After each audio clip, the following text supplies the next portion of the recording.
I'm here. I'm not late. Not late. Perfectly on time.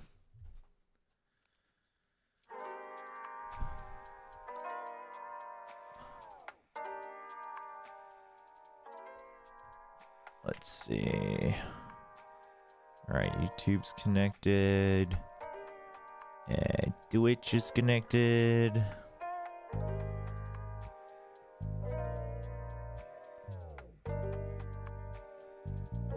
Yo, Charlie, what's up? Can we get our too early tier list with a bit more Pacific bias? There wasn't enough for me on Pledge.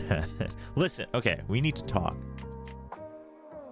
We need to talk about Plat Chat episode. What was it? I don't even know. How many episodes do they have? 179? Kind of spitballing off of a number I think I heard last night, but I could be very wrong here. But listen, we need to talk about what happened during the Plat Chat too early tier list for 2025, okay? We need to have a chat, everybody. Janine, what are you giving me ... for? Oh, that's brutal. You can't do that to me. What's up, Maestro? You were expecting me to be in jail? I didn't say anything that bad. What did I say? What did I say to get put in jail?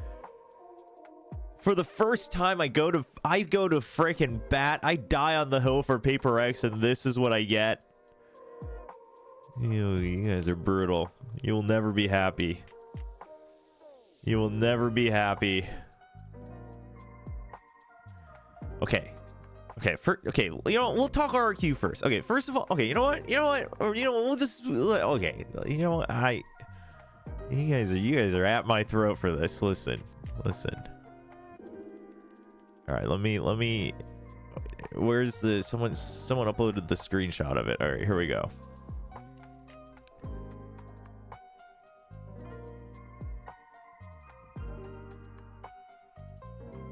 Let me organize some of my windows here.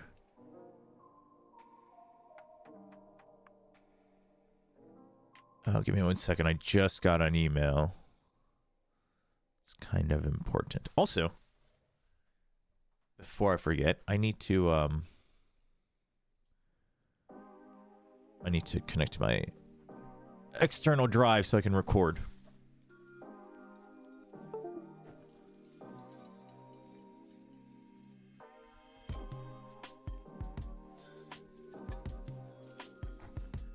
Let me hold on. Listen, I was ready to get into it, but I gotta read this email real quick. Oh.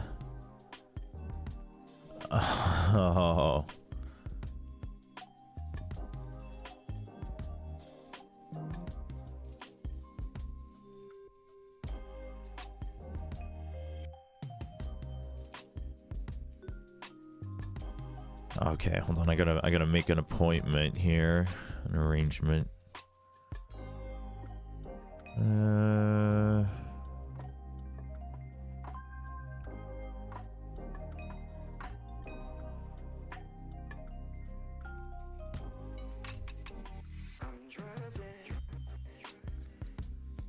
Okay, let's see.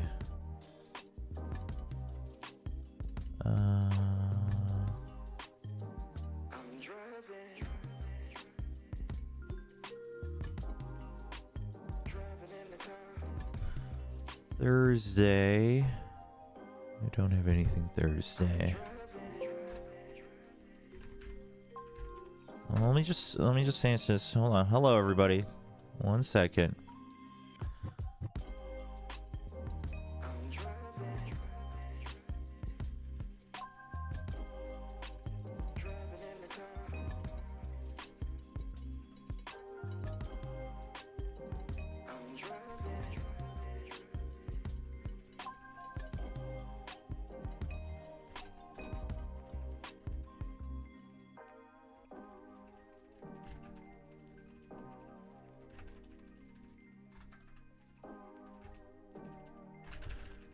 Hold on, when did this email come?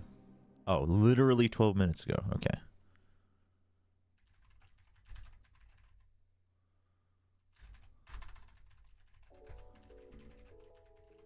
Wait, where is this? Oh, I think they're very far from me, chat. Oh, I'm not looking forward to this. I gotta, there's an event I'm helping host in Korea. Not Valorant related. Oh. Damn. They're so far. They're oh man, they're outside of Seoul. That's like millions. It's so funny. It's so funny how quickly humans adjust, because when I first came back to Korea after living in LA, right, I'm like, oh, like, you know, from right outside of Seoul all the way to the opposite side of Seoul is like, whatever. That's just my commute to work in LA. But now I'm like, oh, I gotta go outside of Seoul? That's crazy. I'm just too used to everything being close. Mm-hmm.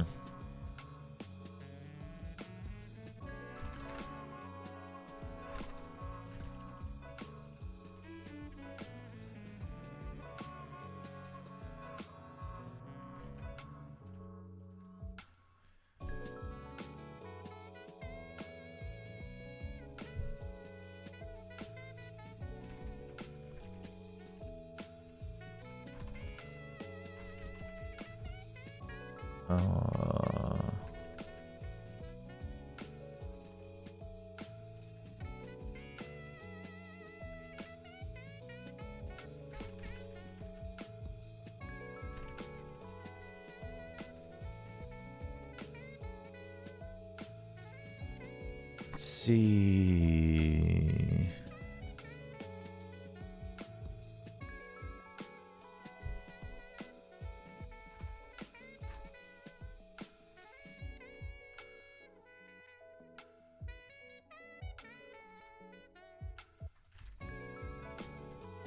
All right.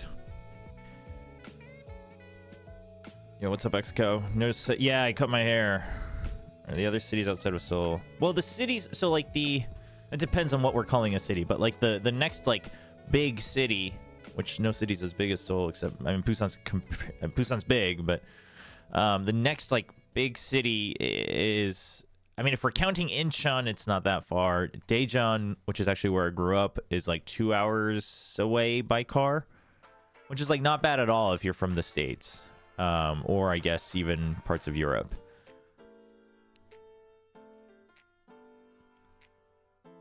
And then, but it's a matter of like, but it's once you need to leave the boundary of Seoul, it's like automatically over an hour, because if you're going by car because of traffic, and if not because you got to like transfer, you know, multiple subways and things like that. So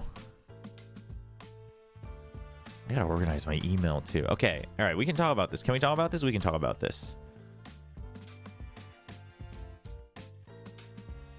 Let me,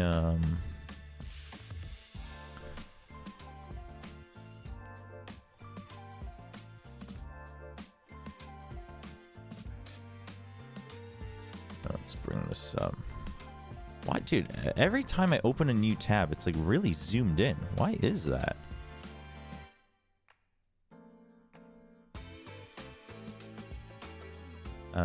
Also, why can't I zoom in on this further? Oh, God.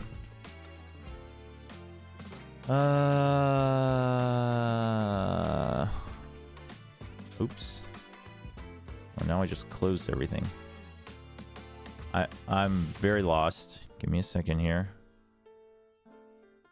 Okay, got the tier list open.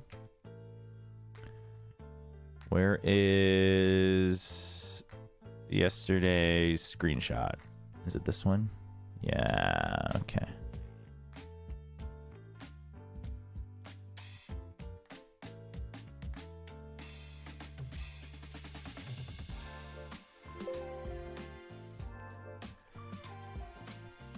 Okay,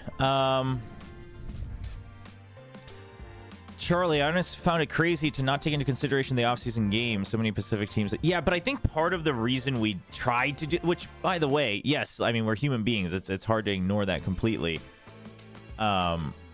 But part of the reason we tried to not do that is because I think it's very skewed. I think it's very skewed towards the Pacific teams, right? Just in terms of the opportunities we've had. And they've all looked great. Like, a lot of the Pacific teams look like they're delivering on the expectations and hype so far. So it's like, well, like, you know, are we taking that into account? And then some teams, like, for instance, like GE played in their own event, but like they haven't been together that long, and that event was like put together really last minute and things like that. So it's like, you know, it gets hard. So obviously we tried, but we're human beings. There's a chess world championship right now. That sounds kind of hype. Before we move on, chat, do you know what goal ball is?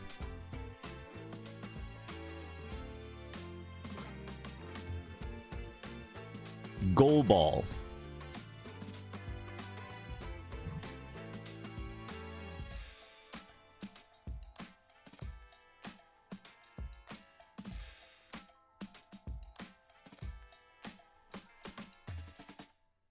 For those who don't know, I guess we should look it up on YouTube.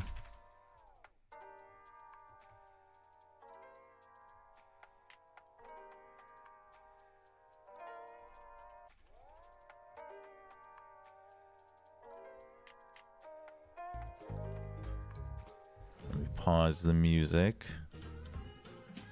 Oh, you guys don't see my screen yet, but it's okay. We're watching ads because I don't have YouTube. Premium? Prime? Premium.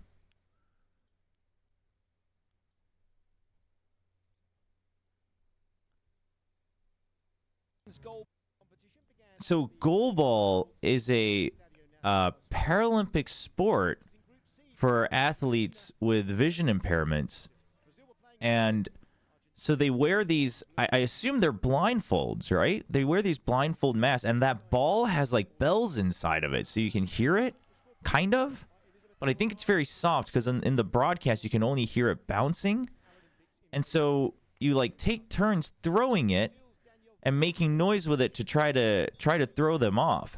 And at first you're like, what is going on? But then you watch it. I came upon this because I turned on the TV before turning the stream on, and like there was a Korean league for it, and they're casting it, and I'm like, what in the world is this? But then, no. As you can see, the ears are open. It's just like a blindfold mask, but I think they designed it so you can't like see under it. But it looks silly at first because if you don't understand that it's like meant to be purely by audio, it's like, well, there you have blindfolds on they're throwing the ball, and like they're taking turns, like what's going on here? But then like the more I watched, I'm like picking up on the tech. I'm like, oh, this is kind of cool. It's crazy. It's very interesting. Right? Like they do like spins and stuff, and like some players will choose to like bounce it right off the bat so you hear it from one side, but you could like fake it so it bounces on the other side. Some people will just go for like straight rolls like this so you don't expect. Oh, they have penalties too. Dude. It's so cool. Anyway, that was random. That had nothing to do with any defense that I have about this.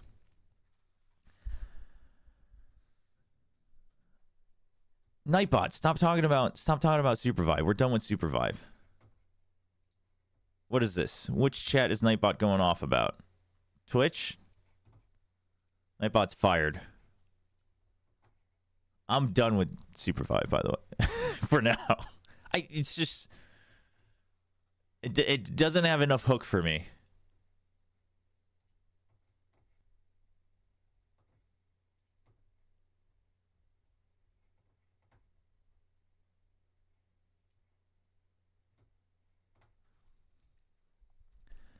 Okay. All right. You guys want you want to talk? You want to talk about this? You all set? Okay, for those who don't know, spoiler alert, Plat Chat happened last night. All right? And before we even get started, my first line of defense is that I was running on like 2-3 hours of sleep, and this was at like 4 a.m. in the morning, okay? I'm very sleep deprived. And I had to stay up all the way until like 5:30 a.m. So I know it sounds like an excuse, But listen, I wasn't in my best form to fight for everything, okay? So that's number one. But anyway, basically we did the too early tier list for 2025 of literally every team in VCT next year, which is a lot. And like we all said it very, very blatantly that a lot of these teams we just have no idea, right? Some of them we don't even know the full roster yet. So it's all very up in the air. But yeah, so here it is, right? You know, feast your eyes on the insanity. Okay. First things first, I made it very clear before we got started that, like, I think S tier should be literally, like, 3 to 4 teams. Now, I think that's tough. I don't think I could have done it either. But I do not think it should have been 7 teams. 7 is a lot of teams for S tier. 7 is a lot of teams for S tier. But these guys wanted to ride their hype a little bit. Other than TMV, who wanted to just trash everybody. Which I also don't think F tier should be that many teams either. But, you know, yeah, I don't think it should be I don't think it should be a perfect bell curve, but I think it should be somewhat of a bell curve, I guess is what I'm saying, right? So right off the bat, my standards for how to rate teams is just like, it's out the window, right? Because we're sitting here calling anybody and everybody with a decent amount of hype and international finals appearances in 2024 an S tier team, and I'm like, I don't know about that. Right, and like that starts to really blur the line because it's like, and then basically, so what we ended up doing is like, well, do we think they can consistently beat like teams in this tier? Which is, if you do it that way, it gets really hard, which is where we ended up, and I think everyone agreed. I think we were all like, well, this is hard. I mean, it's also just too early anyway. But anyway, so, you know, I'm sitting here like, I don't know if those guys are A, I guess these guys are B, et cetera, et cetera, et cetera, which really ruins a lot of things, right? And then again, it's like 5 a.m. I had to pick my battles, chat, all right? I was ready to go to bat for Paper X and T1, right? Those are the teams that I was willing to die for on Plat chat. You know, to the point that I wasn't going to die for RQ. And then, but what happened was that these 3 Brits had their agenda of, well, we're just not going to respect any of the Pacific teams. And so I just lost the battles that I chose. And then now everybody sucks. Okay? The coin toss, you know what? It wasn't even the Brits. The coin, Kurt hates Pacific. All right? The coin really ruined us. Right? I chose 2 battles, and both of them went to the coin, and the coin screwed me over. And at that point, I'm like, well, I already chose to lose the other battles, so, like, what are we doing here? So, yeah, it kind of stinks. On the flip side, I generally think that America's once again overall, like on average, looks the average of America's looks the most exciting. I do agree with that. Does that always end up being true? Not necessarily. Like, I would argue in 2024, it probably wasn't as true as we thought it would be. But you know, and I think part of it is that it's just like there's a lot of known values in America's, right? Whether it's individual players or teams or coaches or whatever, and so. You know, maybe there's some bias there where we just all like kind of know that we should be expecting more from these guys, whereas like the hidden talents in EMEA or Pacific or even definitely China, like we just have no idea. So there's part of that. I would say that EMEA continues to be that team where like the great teams are great and the not so great teams are not so great. I think Pacific overall has gotten better as a region, but is probably somewhat more crunched together, especially now that I think the bottom tiers of Pacific have gotten up and higher. And China, to be really honest, like, dude, I don't know. Starting with, I mean, I guess XLG we kind of know, but starting from JDG downwards, like, I don't know. Are they D? Are they F? I don't know. They're probably not C, though. So, like, I don't know. But, like, to me, like, F is, like to put a team in F, like, I got to feel pretty confident that they're going to be F rather than, well, I don't know, so I guess we'll put them in F. So, honestly, though, Pacific is always the most fun to watch. Oh, there's no doubt about that. I think Pacific, on average, is the most fun to watch.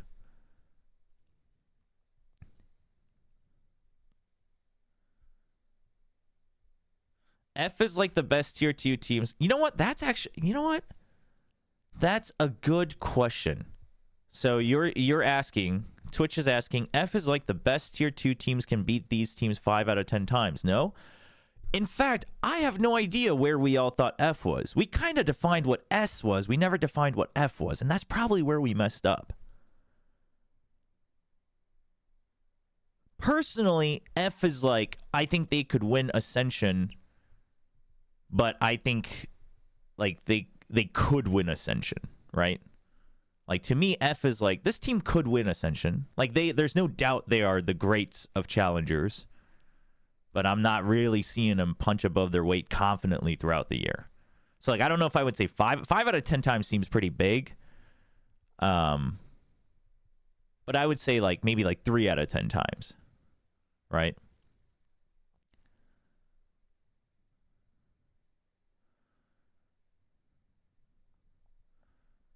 The thing with Boom, you know what's really funny? Okay, so let's we can you want my opinions? You want my honest opinions? Let's mimic this. Okay, so let's talk about the teams I agree with first, okay? There are some easy ones, like my personal ranking, okay?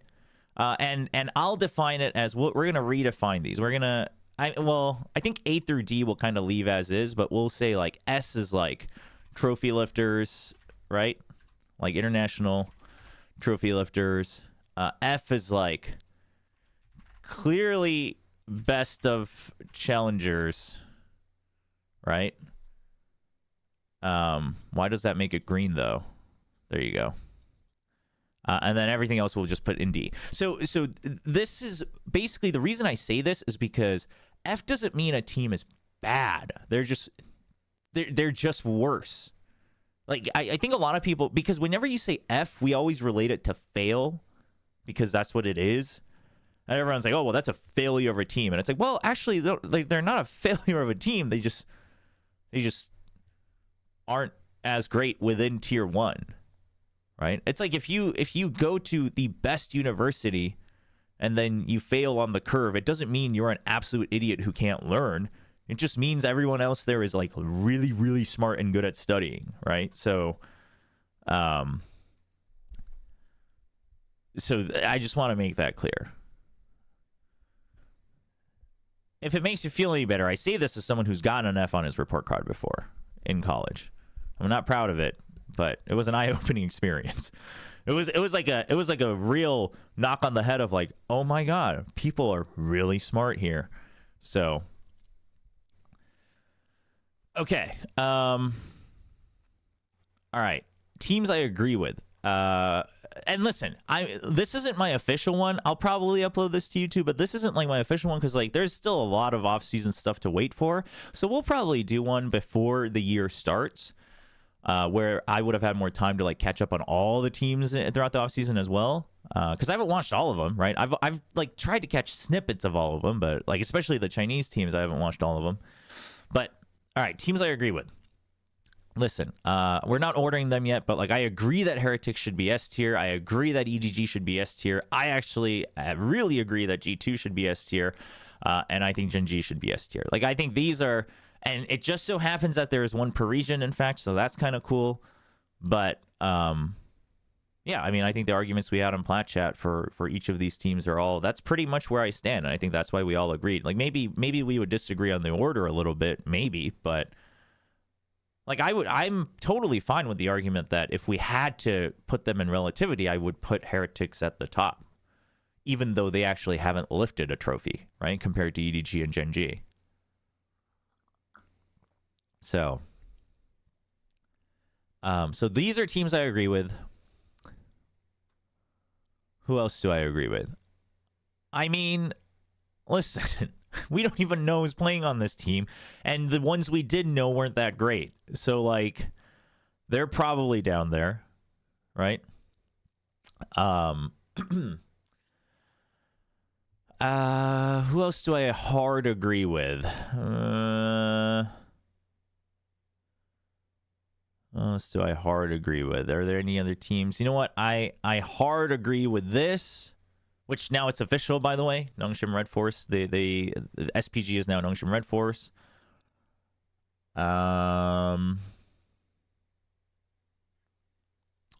I agree with this. I don't know how hard, but I agree with that.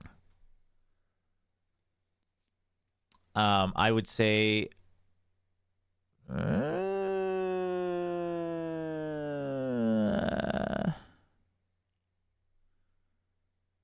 it's so funny that we actually ended up with Fury and F, by the way. That is very funny. Yeah, so Leviathan, they lost Aspas, yeah. But I think if, like, say, by the end of the year, I mean, I guess it's hard to quantify this in one way or another. Because obviously at the beginning of the year, they were, like, super hyped. People were like, this is a super team, and they should be considered S tier. And then it wasn't. And then by the end, it was like, oh, actually, like, they could have been. So it's a little bit rocky. But while they lost Aspas, they now have Demon 1, and overall, like, it's still a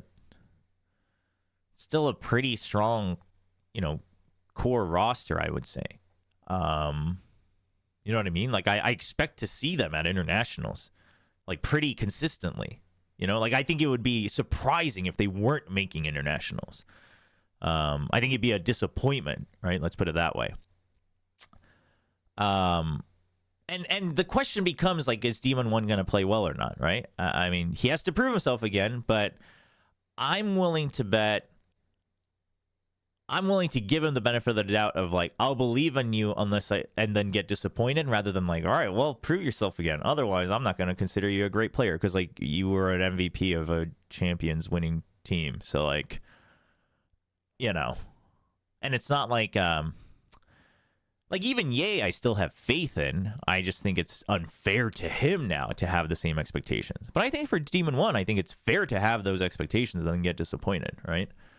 So, so yeah. I mean, yeah, there's still roles and stuff, but what I mean is like, I think this is a team that has, they have enough of each aspect of a team, right? So like, say we're considering like calling, right? Your calls, I don't want to buy Epic Pen right now. I do love the product, but okay.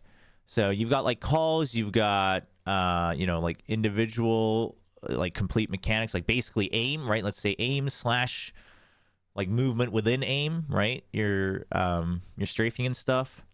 And then you've got like X factor plays, like individual decision making. And then I would say like team play, like set plays, etc. Right? I would say that Lev, they can get messy. They're probably, there's a very large likelihood that they will be inconsistent again. But I would say I would still grade them above average across all of these fronts. And B is technically the above average, but then I would say the individual expectations and the X factor, like these two, would carry them from B to A for me in terms of expectation. Right? So, dude, Nightbot is going off on YouTube.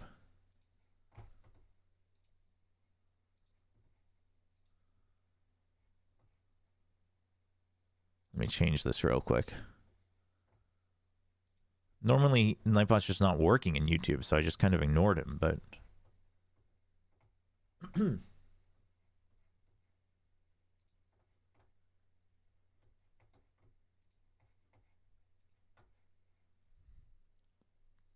So I think it's fine to have doubts about Lev. I think that's reasonable, but I think if you're going to grade them, like, normally they'd be a B for me, and then these two factors would push them up into an A. That's where I stand.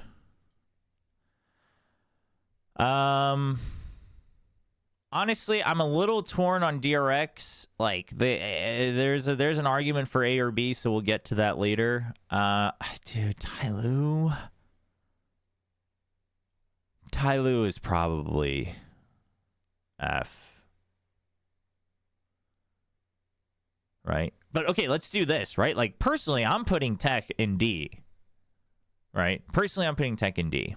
Like, I know I don't think Howdong's saving this team into a playoff run contending team, but I think Tech is D. I don't think they're F. I think they have enough known values that they shouldn't be F. You know what I mean? I mean, quite frankly, both All Gamers and Tyloo could be better too. It's just that we literally have no idea. But I think Tech should. I know Tech didn't do well at all last year, or this year, but that's where I would stand with that. I would probably agree with Gentlemates and D. I don't think that changes for me.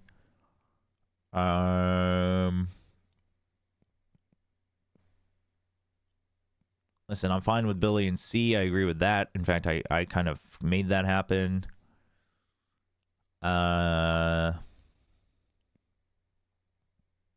Who else? Okay, let's start talking about teams then. Yeah, RB is a big reason why I would put Tech in D over F. All right, you guys want to hear my thoughts? Because this can happen two ways. You can either, by the way, no, I haven't watched the ending of Arcane yet, so please don't spoil it. I'm in the middle of episode 4. I'm very behind. There's two ways we can do this. I can either tell you my thoughts on the other regions, which I obviously don't know as well, and where I'm ranking people, and then in comparison, just like we did on Plat Chat, how Pacific stands up against it, or I can do Pacific first, and this probably changes the rankings ever so slightly. I can do Pacific first, based just on what I think they should be graded as, and then compare everyone else to Pacific. You know what? That's what we should do, because we're in Pacific, and Pacific is literally the center of the world. So, that's what we should do. It's nonsense that we should center it around other regions. That's crazy. All right. So, first of all, listen. Listen.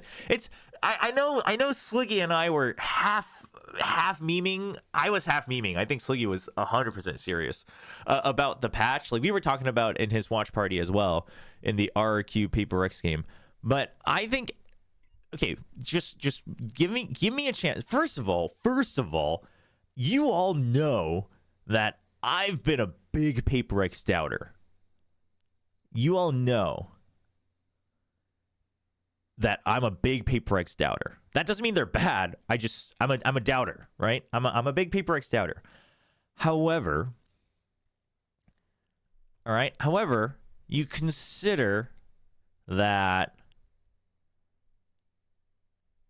if we aren't considering patch, etc., all of that into consideration, would they 100% be A? I think so, right? I think they would 100% be A. I mean, 2024 was kind of their worst year, and it still wasn't a bad year, right? They won a split of Pacific. They were still at all the internationals. So that would be A. But then you consider for the beginning part of the year, the patch is going to favor them. They clearly accept the fact that they have to get a bit more flexible, or at least have the option to, right? And it's not even about flexible as in they have to play meta comps. I just think they're clearly trying to find new ways to redefine their own style within the metas, which I think is fair. Yeah, sorry, YouTube Nightbot's terrible, and I just keep forgetting to tweak it. Right? So 2024, their international run was disappointing because we now come to expect them to always reach top 4. But if they always reach top 4, they would 100% just be S, in my opinion, right? They're a contender for a trophy. You'd be crazy to I mean, you can doubt them because of the whole haha, they just can't ever actually win it, but they should always be in the discussion. So that would be that, but then they had a bit of a disappointing year.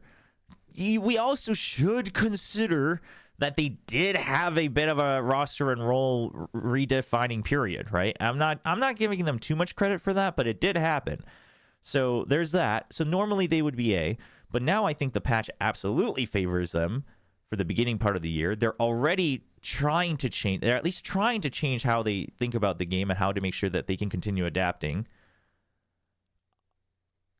then I think we should have faith. Like they're like, listen, if you guys want, say like DRX and high B or low A, then I think Paper X should be up here. You know what I mean? That's how I view it. Which I'm kind of torn between putting DRX in A or B. I think A's riding the hype a bit too much. I think B's the safer bet. But then also this is another team that, like, regardless of the players they have, they always reach internationals and they do well. So like, who knows? But to me, there's no, like, Paper X, you can doubt whether they'll win, but I do not know if you can doubt that they should be S tier. That's just where I'm at.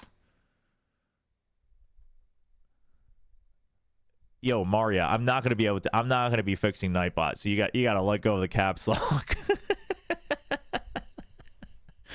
I will fix it at some point, but I'm just not gonna fix it during the stream. So listen, I'm fine with people being like, yeah, but they haven't won yet. That's fine. You can always add that argument. But if the moment they lift one trophy, if everyone in the world should agree that they're S, then I think there's a good argument that they're probably S anyway. Okay? I think A is fine. I don't think A for Paper X is like the biggest crime in the world. But I'm riding the hype a little bit. I'm kind of excited to see. Also, just in general, not just this patch, but in general, Valorant continues to be going towards this trend of like, we want people to always fight. So, okay, let me do this.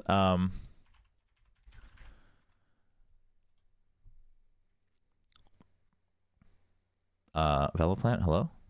Actually, I have it installed, I think, somewhere. Well, Sunset's out, so what? Let's say, well, Haven's kind of weird. What, dude? I don't even know. Let's go with Pearl. Let's go with Pearl. All right.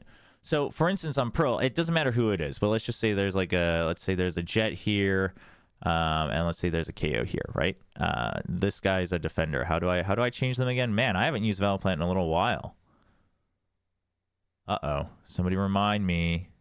There's a key for it, no? Anyway, this guy's defending, this guy's attacking. The trend is that in the past, what would happen is that, like, this guy, the KO would like 0 point here, right, or whatever, and you'd be like, oh, they threw util, and so let's say you have like your where in the world is Sova? Let's say you have your Sova who, like, you know, darts here or whatever, or they drone out to push out afterwards, but you got 0 points, so you have to wait, and then you're waiting. You know what? That's actually just the best example. So let's say you get 0 pointed here, right? Let's say you get 0 pointed by the KO. So you get 0 pointed. In the past, what you would do is you would just wait here, right? You'd be like, okay, they know we're here. Like, we gotta wait.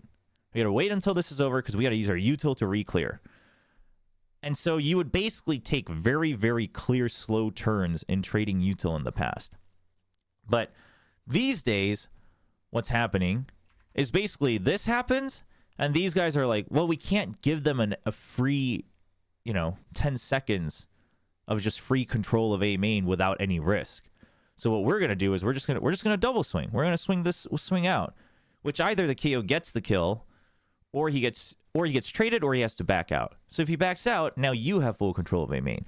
But at that point, these guys are then thinking like, yo, either we need to push back out here, right, with like a Phoenix or whatever, or let's say, your Killjoy's here, and you're like, hey, there's like 2 guys, including the duelist over here. So immediately you should be pushing out of here for information. But if you're solo, you can't really do that. So you're like, okay, well, I don't see anyone be long, so then maybe you guys are scouting out here with util or whatever it might be. Like, it has to be very instant. Like, the current meta is trending more and more in a way where it's no longer like chess. It's no longer like chess, but it's like speed chess. It's like bam, bam, bam, bam, bam. There needs to be a chain reaction. Whoever reacts faster is eventually going to win the round because you're always going to have the initiative. But if you just take turns of like, all right, they use their recon, like, all right, let's wait 10 seconds. Cool. Now it's our turn. Like, here's our piece of util. Like, oh, there's the reaction. All right, now what are they going to do? Like, that was the old days because everyone was like setting up every time. But now it's like, boom, 0 point. I push out. You get pushed back. You're pushing out of here. you know, I fight for that. Maybe we're in a gridlock, at which point now you have to decide, do we pull this back or do we push in, right? It's very, very, yeah, the macro's much faster. It's more of a chain reaction rather than a slow flow chart. And I really believe that the teams who have faster chain reactions win. Like, they win more games and eventually have a better chance at lifting a trophy. And to me, Paper X is really good at that. Their decisions aren't necessarily the best, but they're very quick. Their decisions aren't great, but they're very fast. And so to me, that is an advantage for them. And that's where I stand, is that I think, you know, if everyone else, if the game trends towards that, if the maps are trending towards that, if the agents are trending towards that, then I think even past the first patch, I think Paper X is favored. Paper X is S tier, chat. Feast your eyes, Paper X fans, because I don't know when this is ever going to happen again, but I'm putting them in S for the first time in my life. All right. That brings us to T1. Ideally, I would want to put them in S, but like I said, I don't want to overload it just with hype. So I guess that makes me agree with Plat Chat that they should be A. I think T1 on A is. I do think this is riding the hype, but I think it's pretty reasonable hype. Like, we've seen it during the offseason. It's coming together nicely. It's improving every game they play. They may not be as consistent as you want, but they look good, man. You got Meteor, you got Buzz, you got the front end, you got the back end. Then you got Stax, who's clutching again. Izu's looking a lot more comfy with all Korean comms. Sylvan is slowly starting to wake up. I love that Sideshow was mentioning his anchoring, which is exactly why he used to be considered so good in Challengers Korea. Like, that's what got him to be in consideration right behind Mako back in the day. And so I think high A is fair. I think between these two teams, for instance, I think the only consideration would be, who are you more hyped for, quite frankly. And not just because it's Pacific, but just because I think actually T1 is a better known value. And also we've seen the chemistry already at work several times. I'm going to put them higher. DRX. If we hadn't seen them at Radiant Asia Invitational, or they didn't do as well, I would put them in solid B. But they made the switch that I was hoping they would make at some point in the offseason, which is freeing to Initiator, first of all, /Flex, and flashback to Sentinel. People seemed really split on this when the roster was announced, by the way. I was pretty damn certain that flashback on Sentinel and freeing on other roles was just going to have a better result than the other way. Because as great as freeing is as a Sentinel, I just think he's going to be more reliable in other positions, whereas flashback is like, the gap for flashback is so much bigger in my opinion. Yeah, and then freeing is currently, they're trying out him IGLing at Radiant as well, and it's looking pretty solid, and he's still able to frag, and that's allowing Mako to frag and play like he usually does. So, having seen that, I'm willing to put them in A again. I think I didn't fight for them at all during Plat Chat. I can't even remember. Half this conversation I don't remember, chat. But it was also like, I was trying to fight for Paper X and T1. Because listen, if you're going to put NRG and Sentinel in tier 1, like, I mean, Sentinel, there's an argument. If you're going to put NRG in tier S, then I think T1 needs to be in tier S. But that's a whole different conversation. But I think, wait, also, yeah, people seem to be confused. Wasn't I the one who was arguing that we got to have faith in Termi? I'm pretty sure that's what I said. I think a lot of people are getting my words twisted. I was like, love it or hate it, you got to admit that they're really good at bringing up young players into their system, which they are. I'm a pretty big Termi believer, actually. I do think he's a bit stubborn, but I think he's really good. So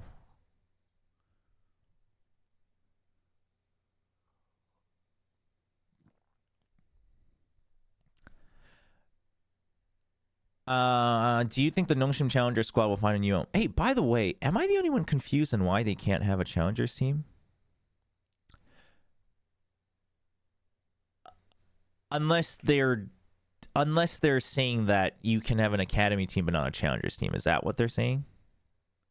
Oh, it's 3 academy teams per region. Wait, I had no idea about that. Really?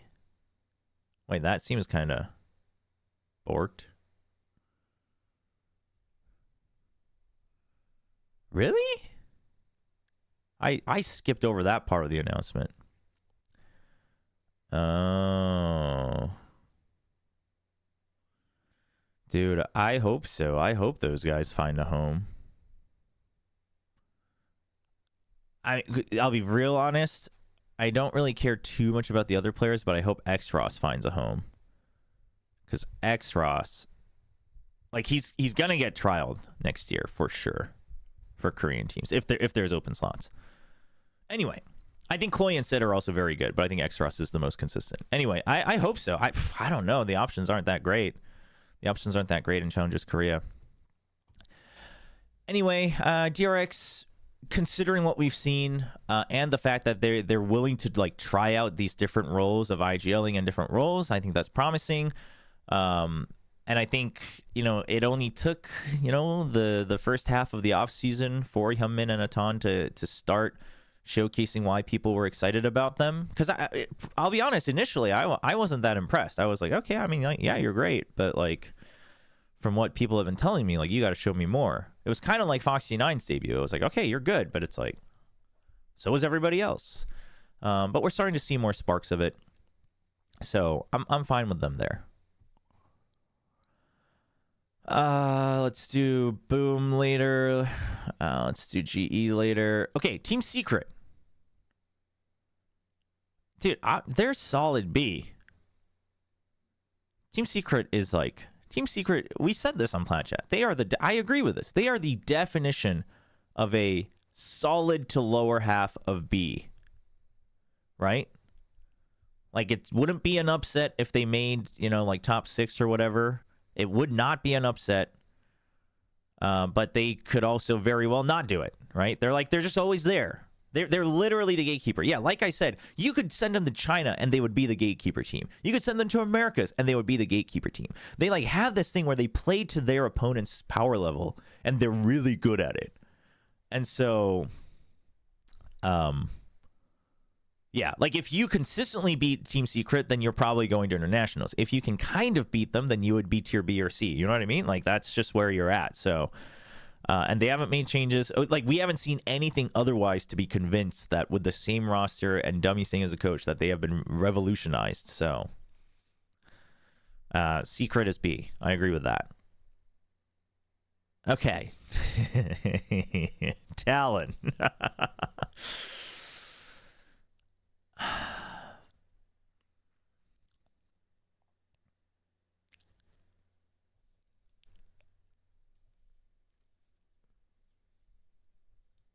I think Talon's peak is A. I think Talon's peak, it's not even like a hope. I just think their peak is A. I think that's a fact. I think Talon's peak is A. But like, obviously we haven't seen enough consistency. Now, Frost can have the argument of, well, you don't need to be consistent if you just know which matches to win, which is fair. Listen, I'm cool with that. I don't know if that's how I would run a team, but like I don't think there's anything wrong with that. That's part of the game. So listen, I'm a guy who calculated which pieces of homework I can skip in high school to make sure that I got an 89.5 to get an A on my report card.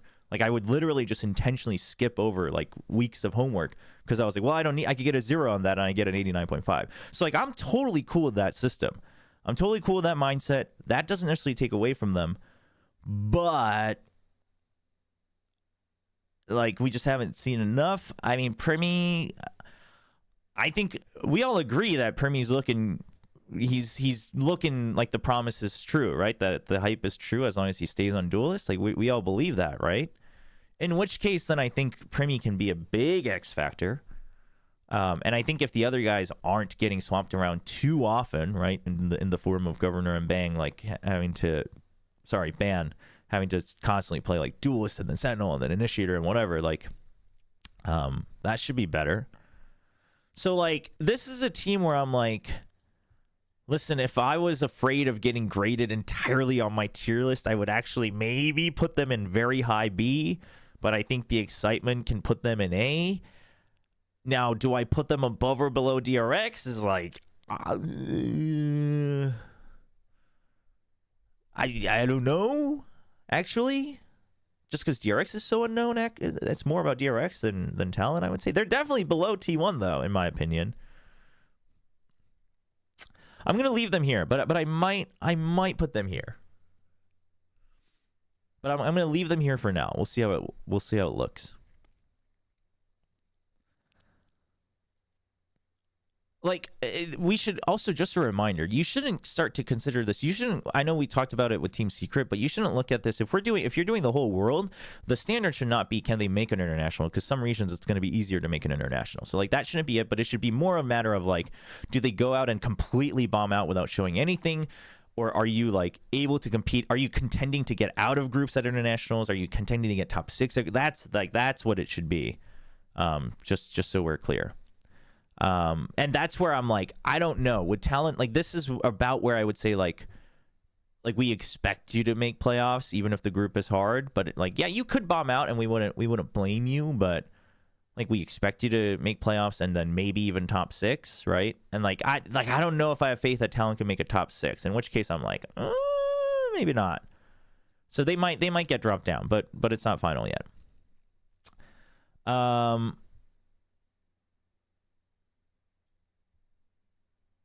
Let's talk about DFM.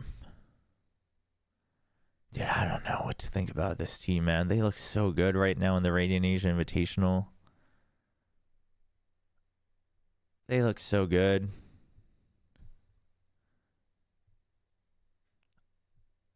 I mean, I think they're like a solid C.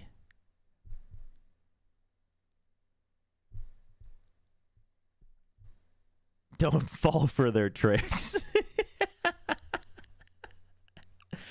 Don't believe the lies. But as I said on Plat Chat, the biggest thing for me, actually, what I do think is going to be a constant for them is that I think May's going to be able to perform better this year, right? I think it's very clear that he feels very comfortable in this team, and they are working to set him up, and they're working to trade for him, which gives him the confidence. So he's not always just going in and getting wrecked. Cess is the sub player. That is correct. Yeah, that's true. They're not playing with their full roster, which, you know, who knows if it'll swing one way or the other. Cess has improved, by the way. Cess always had he always really had a good head on his shoulders whenever he was playing last year, but it was the aim that was a little bit inconsistent. So, but if May is getting more enabled, and I think May can be an absolute, you know, goated player, then I think trusting in May, if he's enabled, to keep them in C, where it's like it would be an upset if they made an international, but it wouldn't be like the craziest thing. Then I would put them in C. Yeah, I'll be very honest. Art and his Odin is like partially why I'm excited for this team and partially why I'm worried for this team.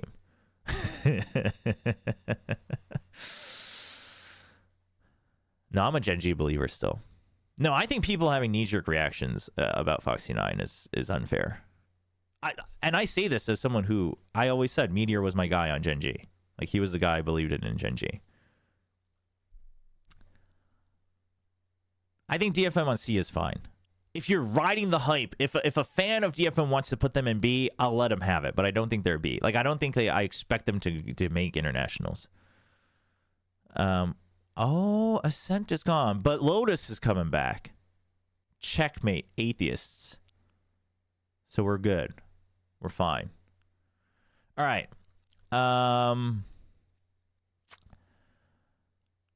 Zeta Division. Okay, I'm curious what everyone else thinks. Do you think Zeta's got more hope or less hope than DFM? Because from what we've seen, DFM seems to be delivering more. But quite frankly, the expectations for DFM were pretty much rock bottom. So it's not that hard to blow us out of the water with DFM.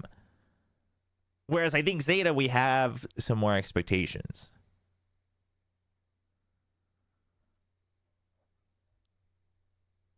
Weren't you going to add 7 TV emotes? I did. Most of them. I'm seeing them, I think. I don't know. Maybe I did it wrong. I didn't add all of them, though. So maybe I just don't like certain ones. You believe in Zeta less? Is B tier they'll make an international tournament but won't get out of groups? Yeah, I think B tier is like I think you can make one international, like minimum one. I don't know if you're a regular, but I think you could be. Like you could be the new dark horse of the international is where I see B. Like you could be. It doesn't mean they're making it. You just like it wouldn't be shocking. It would be a bit of like a like a new guy on the block, but not like if DFM made an international last year, you know what I mean? Like that's where B is. In my head. Now, you can all redefine it. I think as long as you have S and F defined for yourselves, it's generally okay. Zeta solid fifth, well, within Pacific. So like you don't have, I don't know if Zeta's making it international. But the part of me is like I think Depp looks a lot more comfortable on this team, and I think CLZ's calling is enabling this team quite a bit.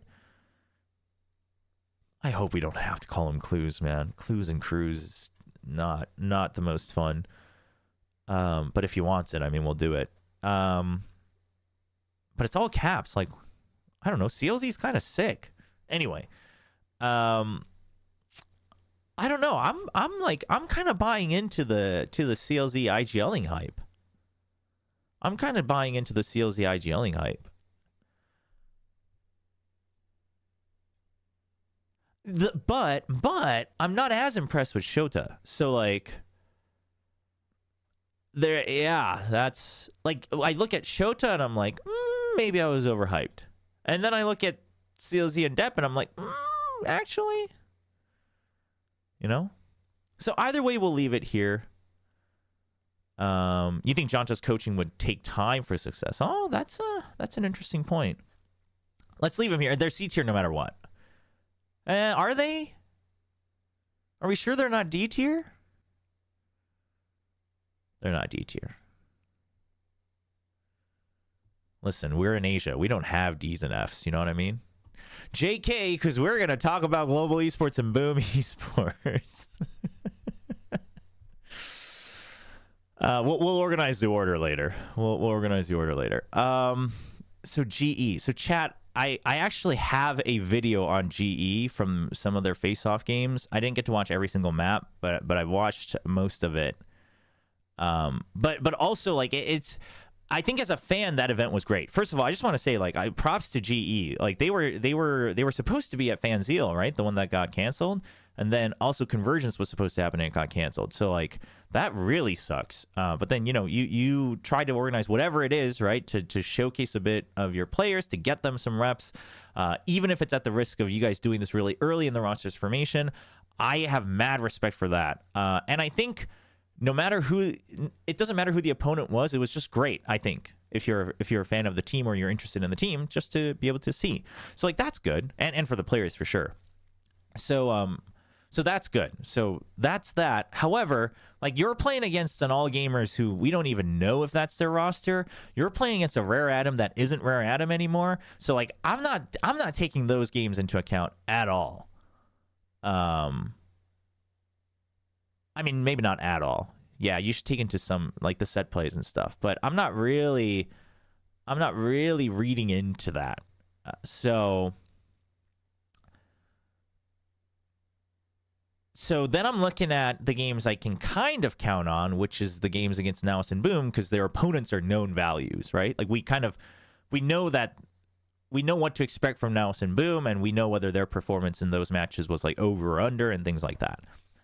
And yes, again, reminder, like the face-off event is not how they should be looking in 2025. Like this is very early on for GE's roster, and it's very rough around the edges. That's fine, but then so GE's a team where I'm like, if you're a fan and you want to rate them at their peak, I'm cool with that.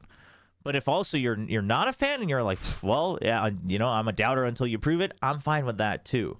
And that variance is pretty big. Because in my opinion, let's say they prove 0, like the worst case scenario is that they're F. I think they, you know, like for instance, like DRX's worst case scenario is can't be that they're F. Gen G's worst case scenario is not that they're F. But like G's, and when I say worst, I mean like worst. Like they don't improve at all from face off. Let's say, I don't think that's gonna happen.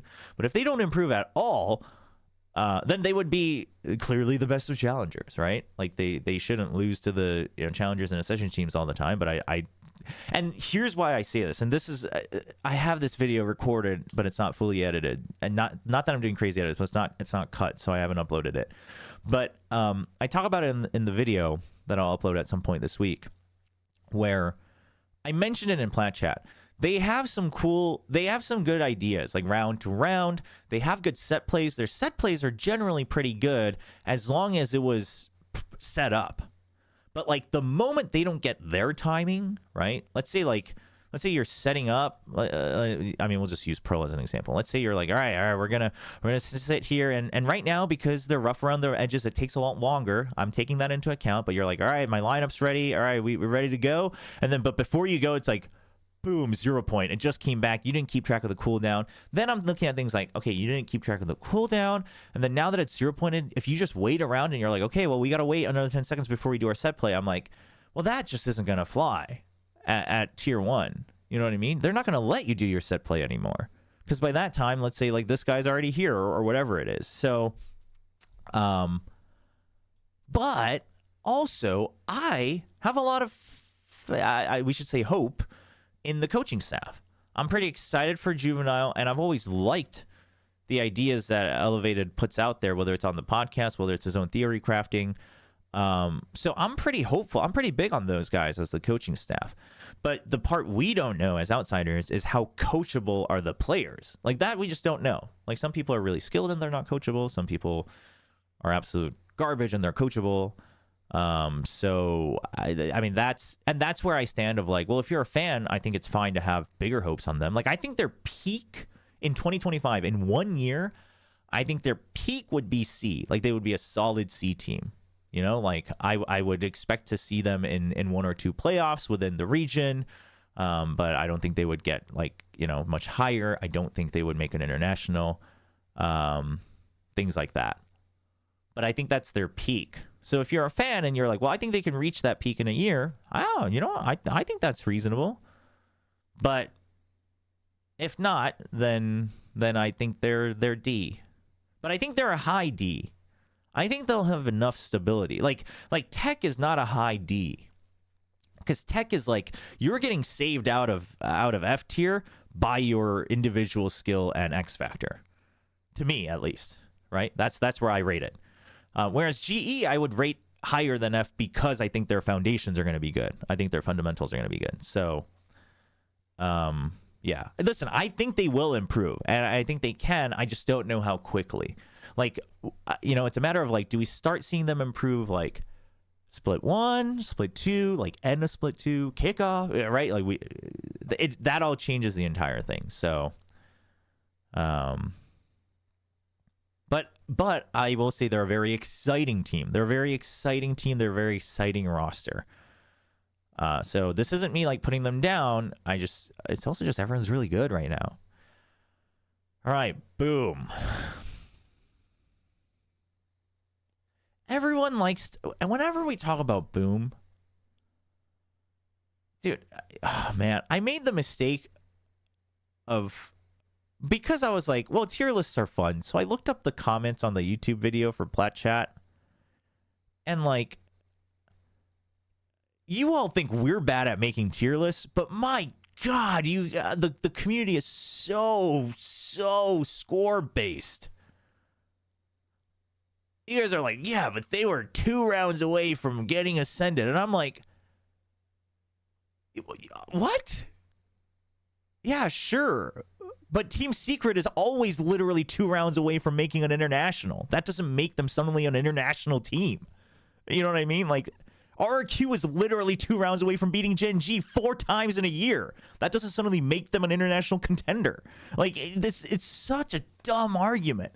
It's such a dumb argument. Don't bring that here. Okay? Listen, I think the way they played in the grand finals was literally a life game of the entire team. The way Boom played, I'm not taking it away from them. I'm not saying it was out of their league. That was their peak, but I think that was like all 5 players and the team synergy working at 99.9%. That's how I see it. Like, I think Boom in the grand finals of Ascension was literally every bar like constantly hitting 99.9%. So, which is fine. Like, that can happen. They could peak again. You know, it wouldn't be the greatest shock in the world. We'd all be like, oh my gosh, it happened again. But we would all say, oh my gosh, it happened again. That's how I feel. Because quite literally, I did not rate Boom high going into Ascension. I don't want to talk too much about Ascension because, quite frankly, I was really annoyed at the way people were rating and ranking and having expectations for Ascension, because I feel like it was all these people that were only looking at their own regions, and it's just like, that just wasn't it. Like, you can blame me. Like, you can tell me that you think I'm biased because I'm Korean, but also if you watch enough of me, you would know that I think Korean Valorant still kind of stinks. But it's like, for instance, SPG was, for me, they were hyped going in because they had really cool ideas. It was very clear that they had clear ideas for themselves.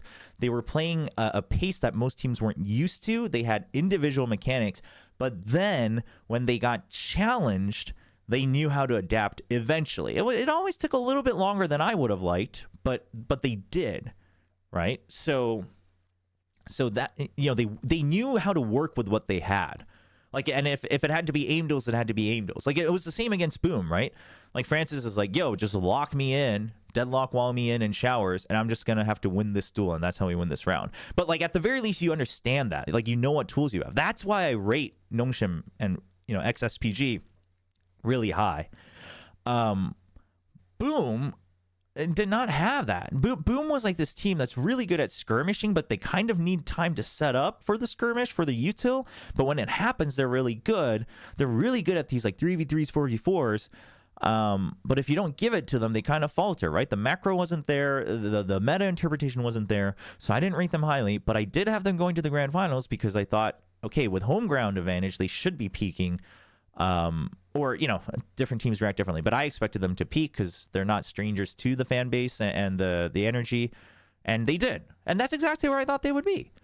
So normally, like, they would be here, and then some people are gonna come in here and be like, yeah, but they just beat GE in the face off, and I'm like, yeah, dude, and these guys have been playing together for so long, and GE has been playing together for 3 weeks, man.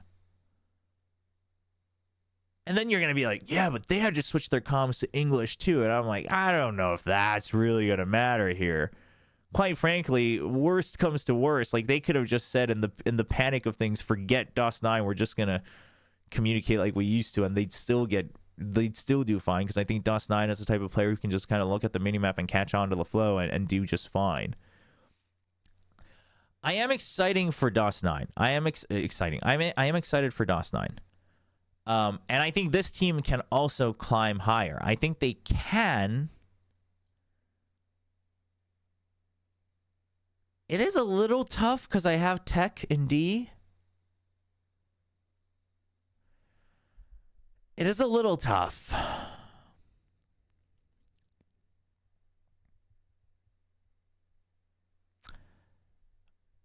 Because do I think Tech is clearly better than Boom? Definitely not.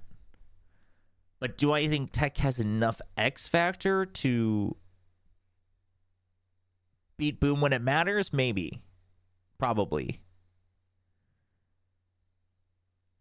The Boom players are all good, but, like, listen, let's be honest.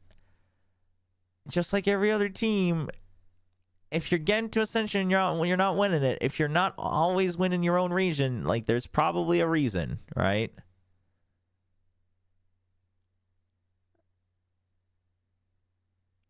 Man.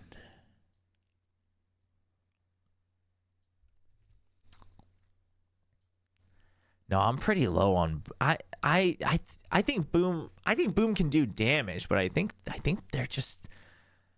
I think they're just damage. I mean, listen, I'll yield. The highest I will yield is bottom D.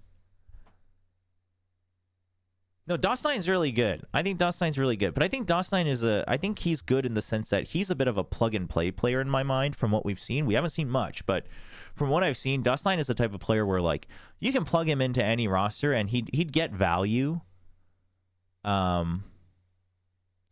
Is that what Boom needs?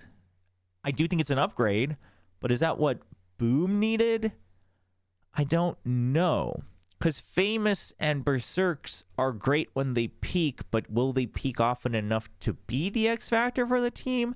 I'm not so sure. Also, NC Slasher is a bit of a forgettable part of this roster, in my opinion.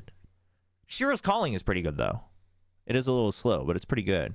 He has good reads. It's just not very quick.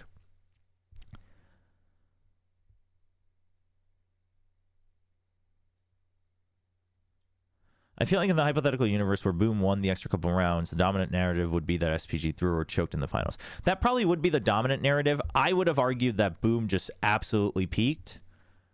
Because at the end of the day, like, yeah, someone's making a mistake and someone's capitalizing on it. But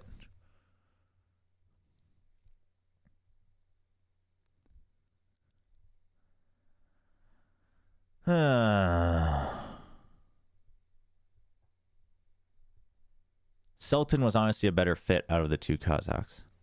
I think Sultan would have done more for the team. Yeah. Yeah. Like, I rate Sultan higher than DOS9. It kind of depends on what you want.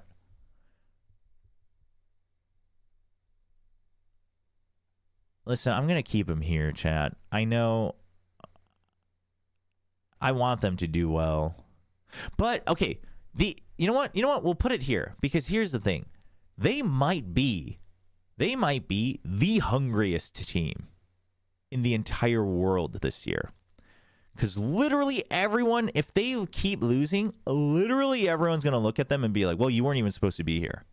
And I think especially after so closely losing the grand finals, like those players, these guys are motivated.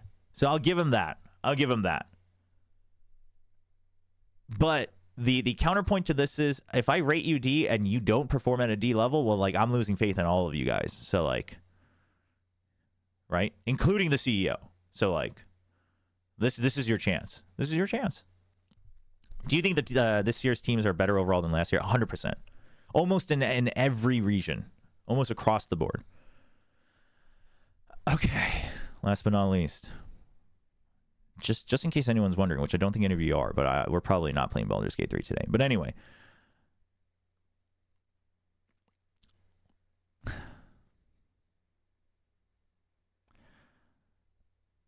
If you want to know where my mind is about RQ, all you need to know is I wasn't lying when I said I put on my RQ jersey for maps 2 and 3 of RQ versus Paper X yesterday. And then after they lost, I immediately went and changed because I didn't want to be wearing it for Plat Chat. That's where I'm at. All right. I just couldn't do it.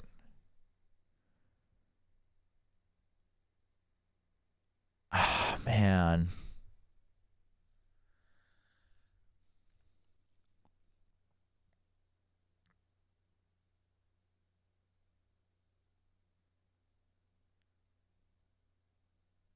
The RQ roulette. RQ is F, I think. Get out of here. My God. You think... Whoa, chat. I said I was disappointed in this team. I did not say that I think they're bad. Not that I think Zeta and DFM are bad. You think they're around Zeta, DFM, and Team Secret? I don't know. I don't think so.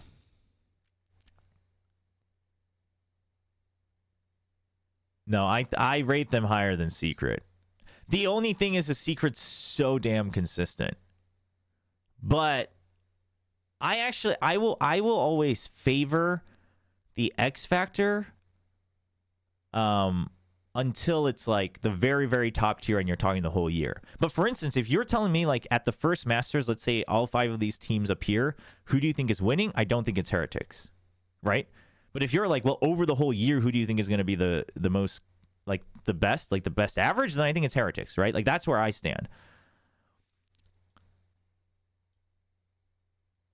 Oh man, but do I think okay, listen, I think RQ at their peak is A. I think at their peak RQ is A. I think RQ absolutely should be beating Secret. And like I think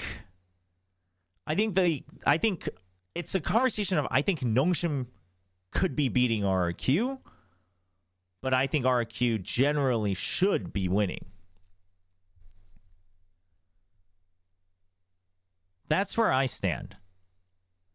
To me, Talon and RQ are kind of similar, except that Frost is like so min-maxing. He's so good at min-maxing that he just knows how to charge up to peak at the right time, right? Like Ewok's just too nice. Ewok's too honest. And he's like, well, we're just going to continue to grow. And it's like, that's great, but then Talon's going to take your spot. You know what I mean? So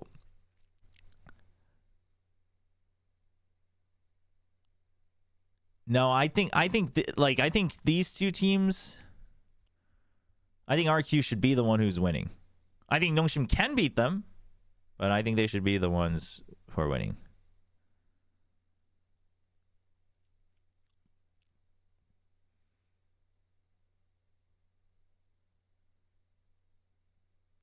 RQ is like Zeta and Paper Rex. They belong in F. This isn't a reflection of their skill as a team, but the pain they've caused their biggest fans.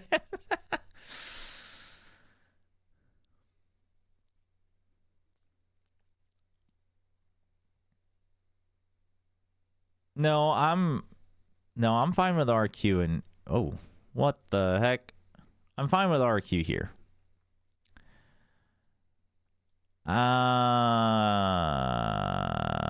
Maybe. Dude, what the heck? Final Fantasy 14 is running ads in Korea? That's crazy.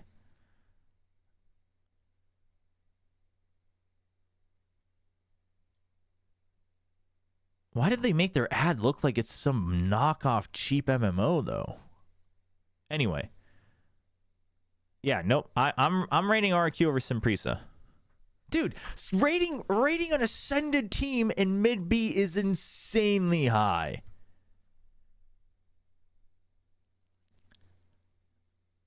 You think A is too much? A it is. Wait, if you go into presentation mode, there's no ads. Oh, thank you. Oh, that's so much better.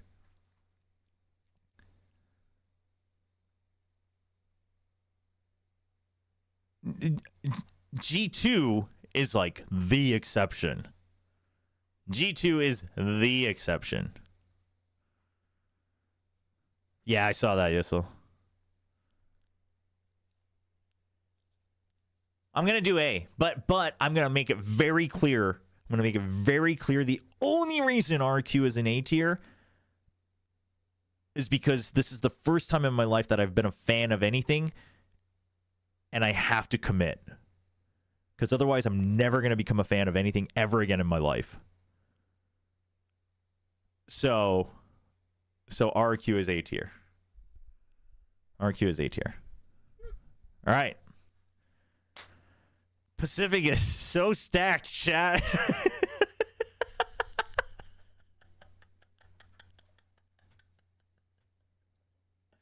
No, but in all honesty, other than RQ, I'm like pretty fine with this.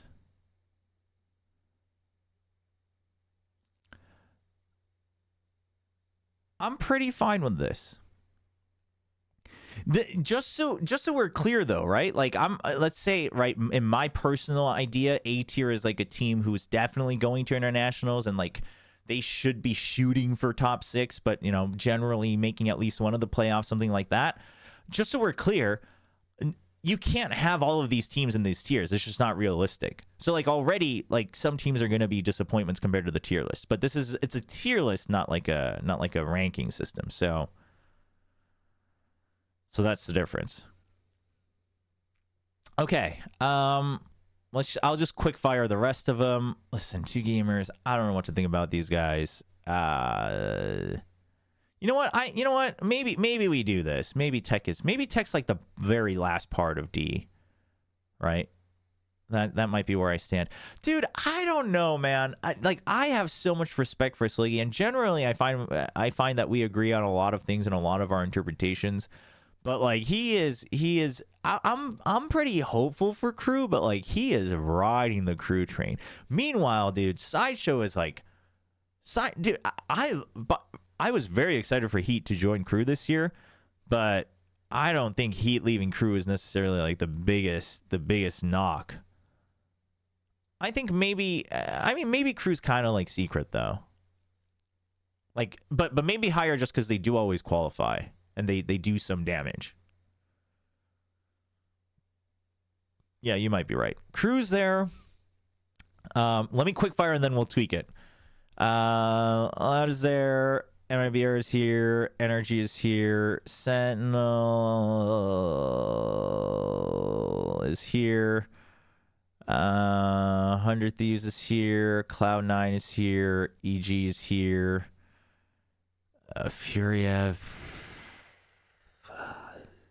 Dude, I don't know. Chat, you choose. Where's Furia going?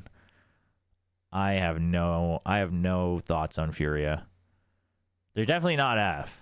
No, Furia is not F, chat. Get out of here. Furia is not F. TMV, look at what TMV has done. You guys are crazy. You think they're C? C or D? Yeah, they're C or D. I'm gonna go with high D. DRG is probably like right here. Maybe higher, but like somewhere here. Maybe here. Oh, FPX, they break my heart. We'll come back to them. JDG is probably here. Nova.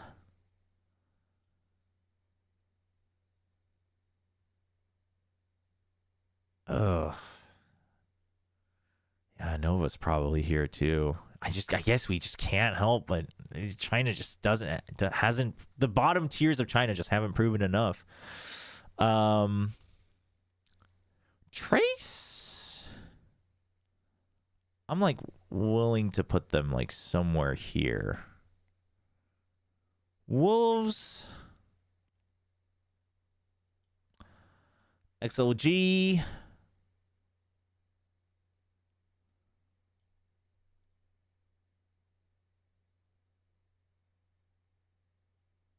Oh, Apex. How much? Well, the thing is, I'm excited to see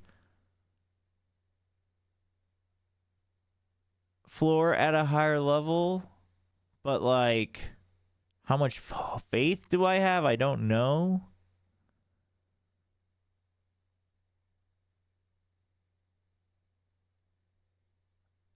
Oh, D's getting a bit too stacked though. We might have to knock some teams down, chat. Boom might have to get knocked down. But then JDG, I don't know. BBL is probably somewhere here. Fnatic is A. Foot is A. Yeah, Foot is A. Foot's A.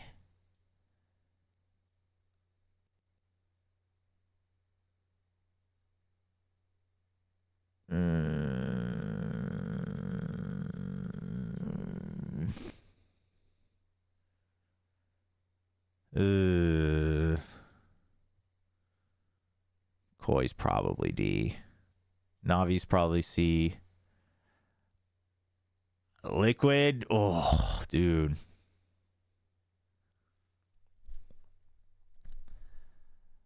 Man, I don't know. You think Apex is F? We're not riding the train? Yeah, I guess.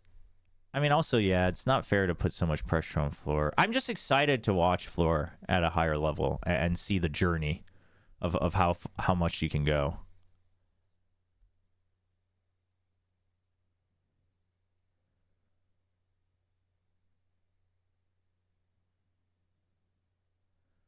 So,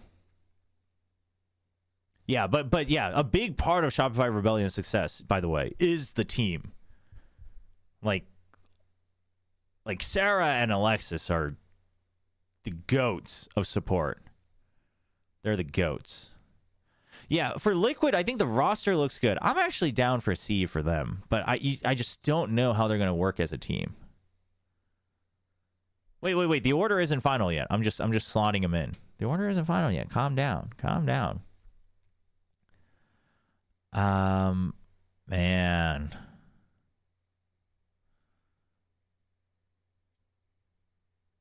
So where does FPX go?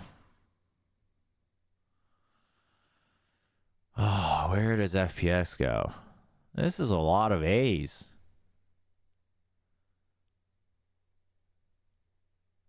Vitality C? My God. Like, I'm a bit of a doubter, but you can, the roster is so stacked. Yeah, I mean, they're definitely not below Nongshim. But I don't think they're like 100% always beating Nongshim. And but like, I don't know. I think they're basically top B or low A in my opinion.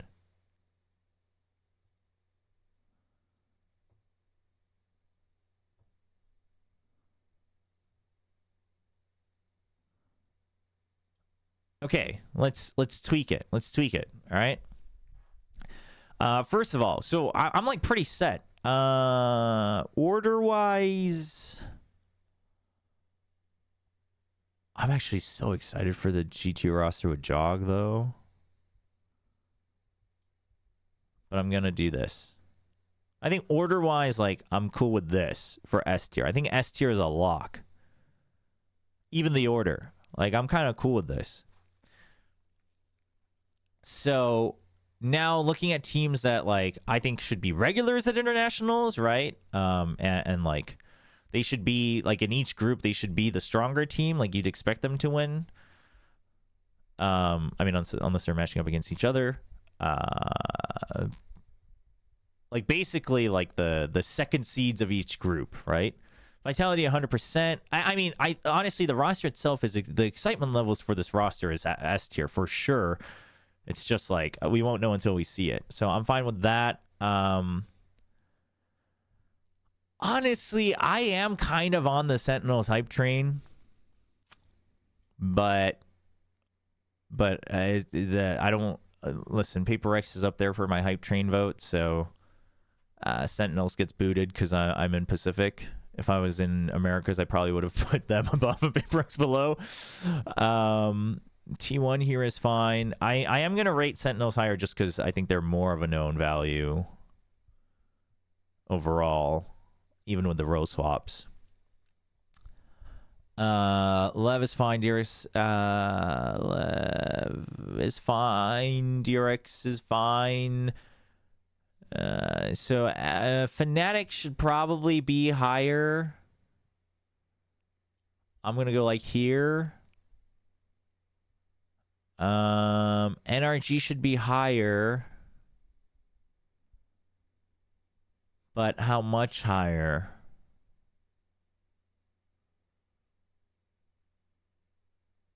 I don't know. I'm not like big on the NRG hype.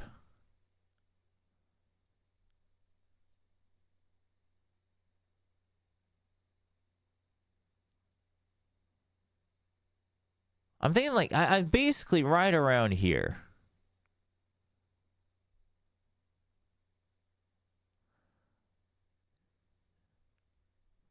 Do I expect them to have a better year than Talon? I don't know.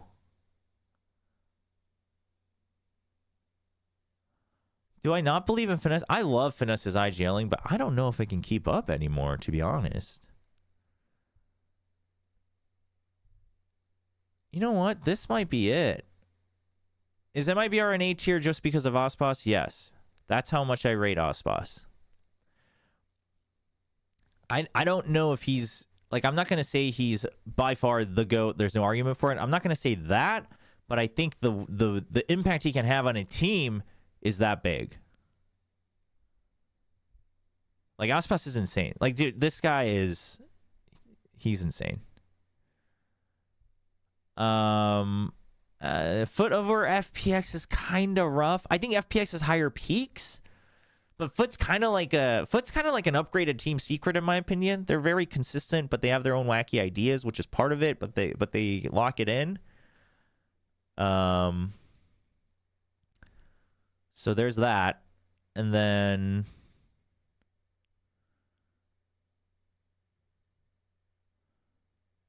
Trace fine, Crew fine. I'm actually kind of big on Trace. Loud. I want to be hyped for Loud. But Loud is more of a hype vote than 100 Thieves.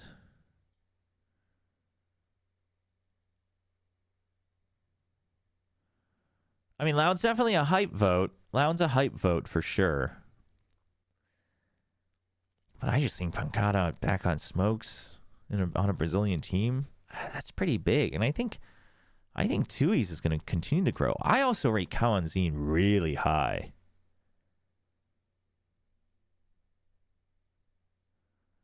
But yeah, like I do wonder. They're getting more coaches, right?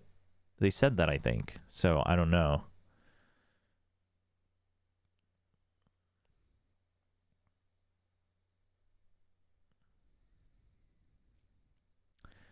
Yeah, the team play, yeah. Listen, I will put it this way. I mean, this is partially because we've seen more of Carmine Corp, but I think I'm more hyped for... I think I have more faith in my hype for Loud than Carmine Corp at this point. But, like, Carmine Corp, similar to Vitality, like, you look at the roster and you're like, well, that's a pretty damn good roster.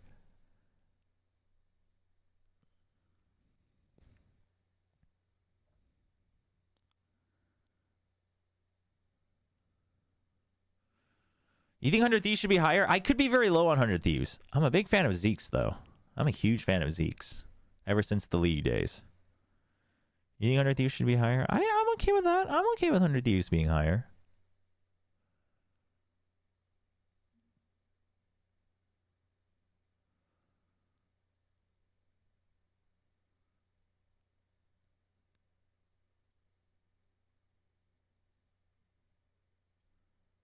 But that's where I draw the line. Oh, are they higher than Crew, though?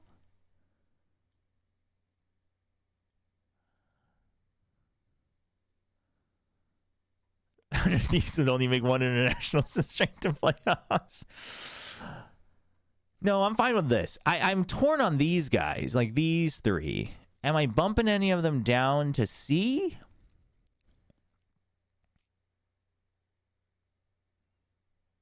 Can you explain this ascension system that teams get promoted to tier 1? Well, it's kind of changed now. Basically now the ascended teams have to prove themselves in tier 1. And if you, I forget, there's like several scenarios, right, of like making playoffs and who's higher and things like that. But basically, if you don't prove yourself, you are also sent back into ascension, and you have to play against everyone else. And that's yearly now, so it's every year you basically have to prove yourself. But there will always be a chance for at least one team to ascend, a new team to ascend, but they will always have to also fight against one of the teams that were in prior. So, like, in the case of Pacific, a new Challengers team would also have to be, they would also be in the same tournament as either Boom or Nongshim, which we wouldn't know until the end of the year.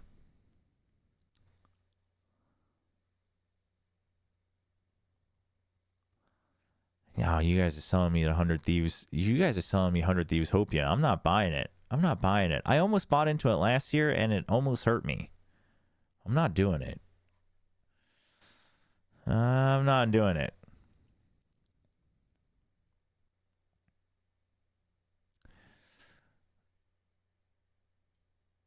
Cloud9 is definitely high because of their performance, but I think they're like at the end. Dude, Carmine Core.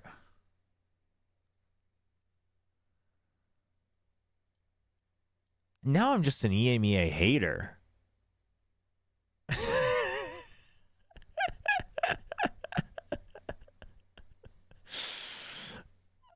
Am I an EMEA hater? I do think EMEA has a bit of a weird spread of teams.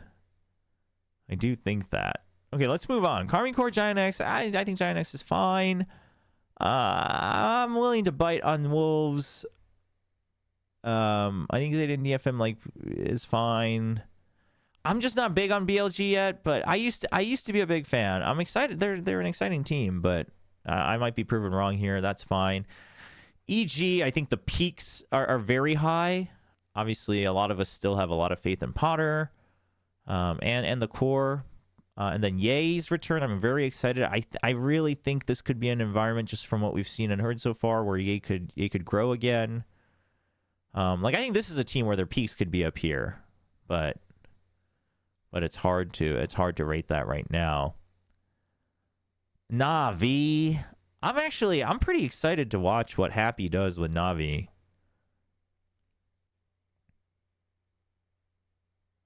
Yeah, I mean, I'm fine with this. The real question is do any of these guys get bumped up, and do any of them get bumped down?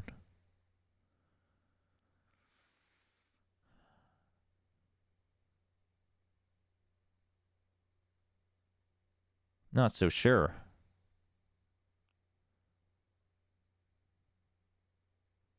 Maybe I'm rating SLG too high.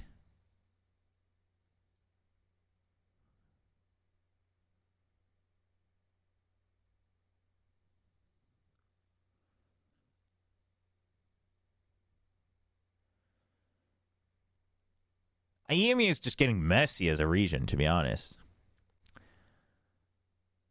Am I too high on Furia? I might be too high on Furia. Throw EMEA a bone. Bump GE up just a little bit, you know? You'll hate me, but Boom bottom tier? I mean, this is a consideration for me. Boom might be a bottom tier thing. But the reason I'm putting them here is because I'm going to bank on them, their motivation being the greatest in the entire world because of the situation they're in. And I'm going to put I'm willing to bet on the side that will make a difference for them. It may not. Realistically, I don't think it will, but I'm willing to have the hopium. Yeah, I'm fine with this. How different is it from Plat Chat? From what we did here? Which I was part of it. Dude, I cannot believe we put 7 teams in S tier, man. And then what is this? 8 teams in F tier? I mean, this is all TMV's work, but... Yeah, they're very big on NRG.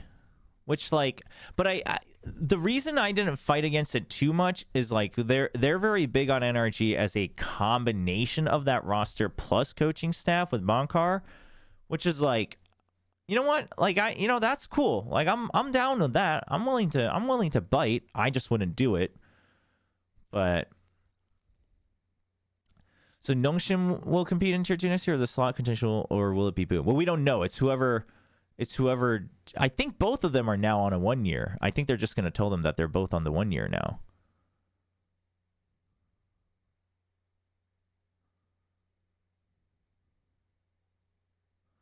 A proper tier list should follow normal distribution logically.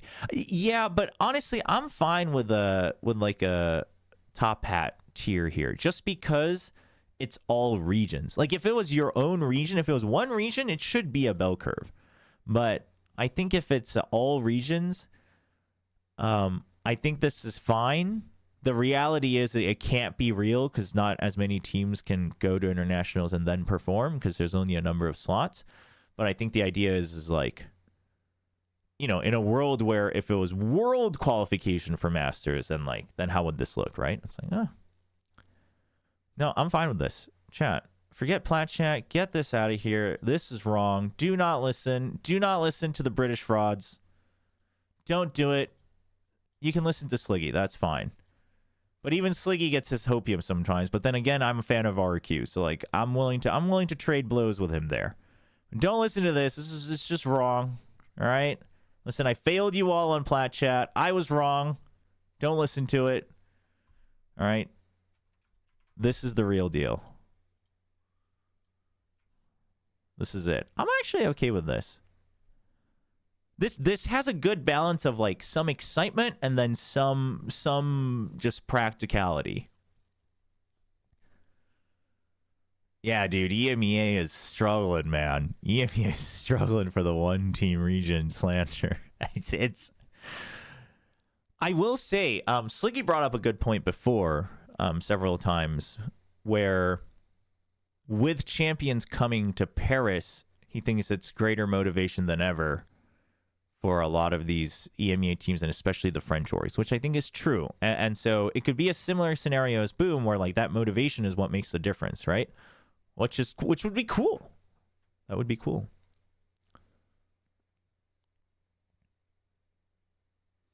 I think it's a better list, but a bit APAC pilled coming from an APAC fan.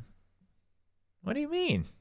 What do you mean? Pacific's clearly the best region. It looks a bit APAC pilled until I bring RRQ down. And then it doesn't look that APAC pilled anymore, in my opinion. I will say, though, let's put it this way. I think Pacific teams, the roster mania in Pacific, had the biggest jumps in improvement and excitement and expectation. And so that definitely plays a factor. It's not necessarily because I'm from Pacific, but I do just think that, like, I think Pacific started lower, a lot of these teams, and then they made, like, really big leaps in their roster changes. So I think the excitement of the expectation is much greater. But obviously, you know, whether they get there or not is different. You weren't talking much on plat chat to counter them. Dude, I'm surprised I was awake and talking logically at all, chat. By the time we were doing this tier list, it was like 3:30 a.m. I was not in a good state of mind. I literally woke up this morning and I'm like, I can't believe I actually finished the episode. And I just like scrubbed through it and I was like, oh, at least I sound like a human being. That's good. Because I don't remember sounding like a human being.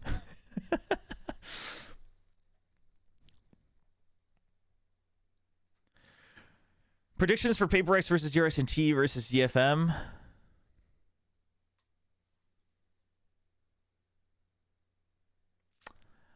I think the safe bet is Trace and Paper X. But I'm willing to go DFM Paper X.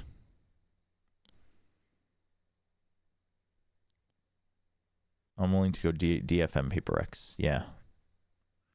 I would go DFM Paper X. But anyway, before we talk about this stuff, yeah, this is where we're gonna sit for the tier list. Again, it's too early. We haven't even seen like half of these teams properly. Some of them don't even have full rosters yet. I haven't watched, even the teams who have played off-season tournaments, I haven't watched all of their games. I'll just say it. This is for fun. It's mostly just off of how I read the room here. But I don't think it's that crazy. Like, I look at this and I'm like, I don't know. I don't think it's like me ranking Gen G 9th or whatever last year, 7th. I think I ranked them 7th. I don't think it's that bad. But then again, I didn't think that was bad last year, so who knows? But we'll do a more proper one right before the season starts. We're gonna revisit the Pacific one as well before the season starts, just so we have a better idea. For like Pacific, we'll probably just do like pick'ems, right, of like the first tournament. But yeah, cool. Overall, though, I think other than, I mean, I don't know about within China, but other than Nova All Gamers and Tai Lu, which we just have like no idea what they're going to be doing, I think all these teams are quite exciting. I think all of them have reasons to be excited about, which is cool. Like, that's hard to do. So I think Valorant's in a good spot. Like, it's whether it's stories, whether it's individual players, whether it's the team branding, like all of them have something to latch onto, which is pretty cool. It's pretty cool. So I'm down for that. 2025 is going to be a good year for VCT.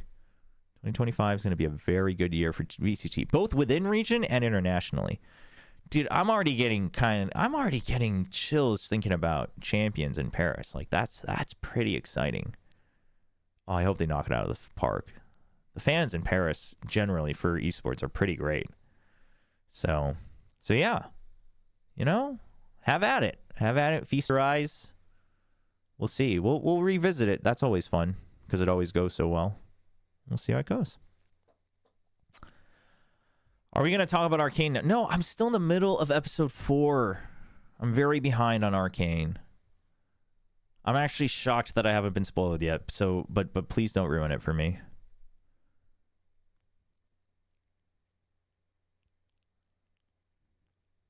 Yeah, and definitely don't ruin it for chat. Even if I had watched it, I would say like at least for like 2 weeks, no Arcane spoilers in chat.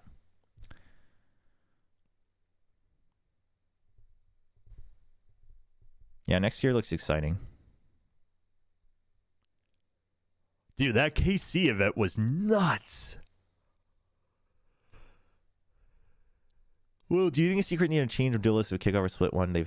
So the thing with roster changes is like, I think it's much easier for us to strictly speak about results from the outside, obviously, because that's the only thing we do know, and like gameplay. Do I think a change of duelist would help if they don't perform better, if they don't have an improvement in their results in the first half of the year? Yes, I think it would help. Do I think it is the answer? It's hard to say.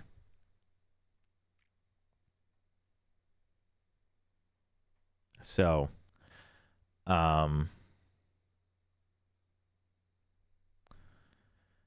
yeah, it's like, I know in the past I've spoken pretty vocally about certain roster changes that I want to see, i.e. DRX. I don't know if it's at that point just because I'm not as intimate with Secret as I was with DRX. Like DRX, I was like, I'm willing to get flamed for this. Like that's how confident I was. Secret, I mean, I think the results I'm very, very confident about from what I've seen, but everything else within the team, like I don't know. I couldn't tell you. So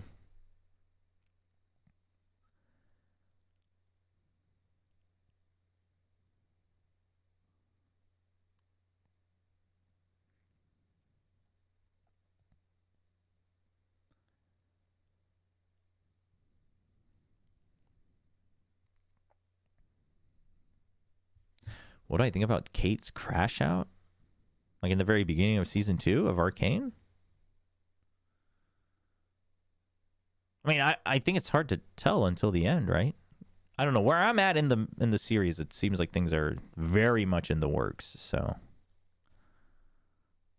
I don't know. It's not bad. I guess you could put it this way. I guess if you're coming as a League of Legends fan, it's a bit jarring.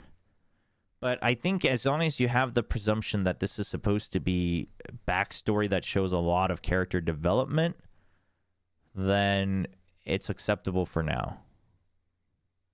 Episode 4. I'm in the middle of episode 4. Which of these teams in the bottom tiers do you think have the best chance of making a jump? So like if we're talking like between D and D through F and then making a jump to like high C or, you know, contending for B,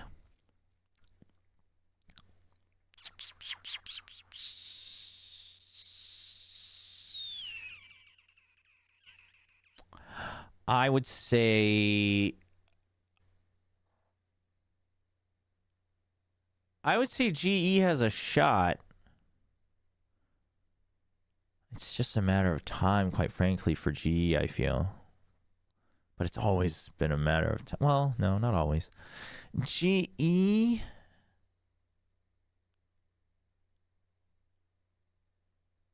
Yeah. I mean, maybe Apex, but unknown. Apex is much more unknown. I think GE, like jumping up to middle to high C is a doable leap, but it's a leap.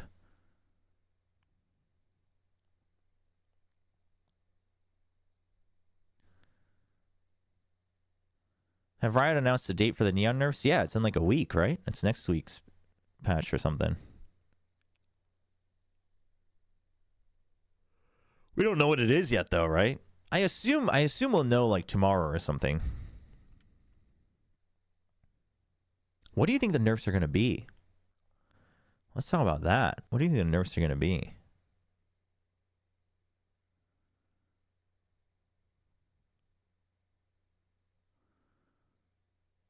Some teams will go lower or higher depending on how Neon would be nerfed.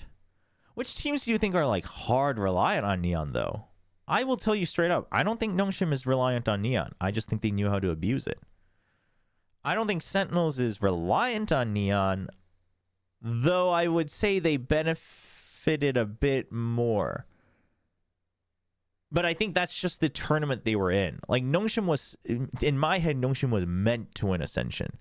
So it's not like they couldn't possibly have the Neon help them punch above their weight. You know what I mean? Whereas Sentinels, I think, maybe a little bit.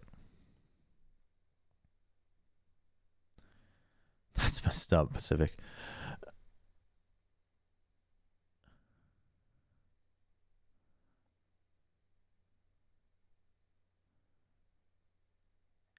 Yeah, no, Zek. It doesn't mean that Zekin's bad on the other agents. I just wonder, like, did the Neon, was the Neon the real deal breaker? But it's hard to tell because Sentinels, it was also just the team was really good. Who else though? I mean, I don't know. You think C9? Oh, maybe. I mean, I think for instance, like I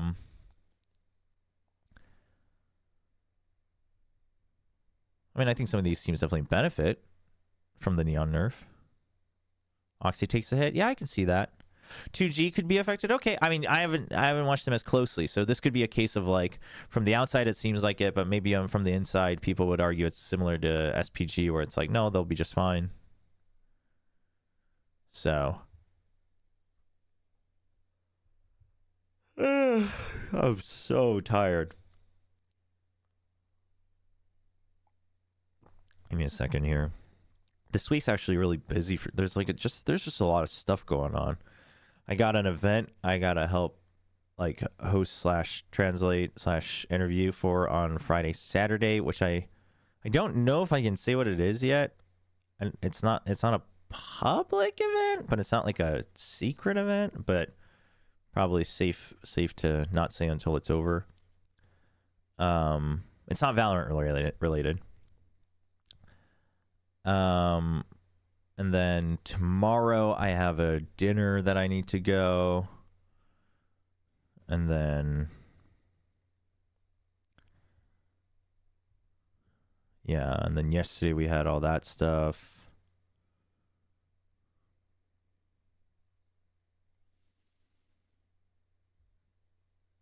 Are you working on the documentary? Which documentary? Oh, speaking of which,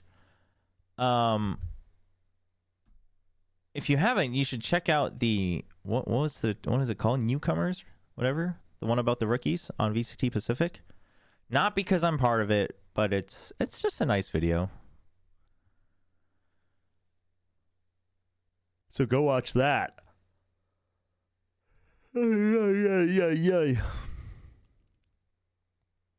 I really did want to play Baldur's Gate 3, but I'm glad we were talking some Valorant today. It's been a little while. Like, chat, I've had a good break from Valorant. I'm feeling pretty good about getting back into Valorant. You know what I mean? I think I played this offseason pretty well. I think I've navigated this offseason pretty successfully. Like, I was VOD reviewing the GE games, and I was like, okay, this is fun. Making a tier list is more tiring. Oh, well, it's definitely more tiring. When will you play Valorant professionally? There's a better chance that I'll play Stranova professionally before Valorant. Which, dude, Stranova is something special. I don't think it'll take off, but it is something special. I'm having fun with it. I'm having fun with Stranova. Andreville, yes. This is me fixing Sideshow's mistakes.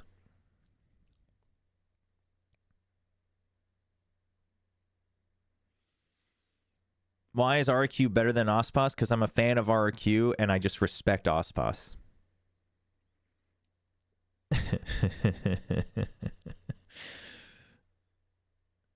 Why don't you stream Valor casually? I might in the future. I generally, I've always found that for me, at the very least, it's a good rule of thumb for me to not stream the games I cast even casually.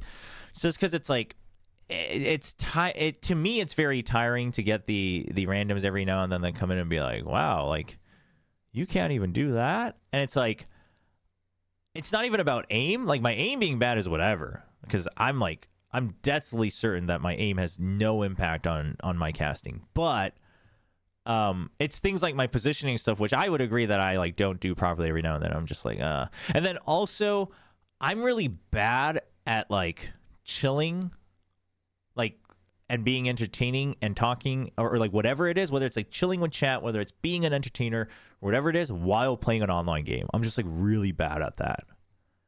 I think it's because I have a hard time like just having fun in a ranked game. Maybe if I was playing like Spike Rush and stuff, that'd be different. Actually, that would be fun.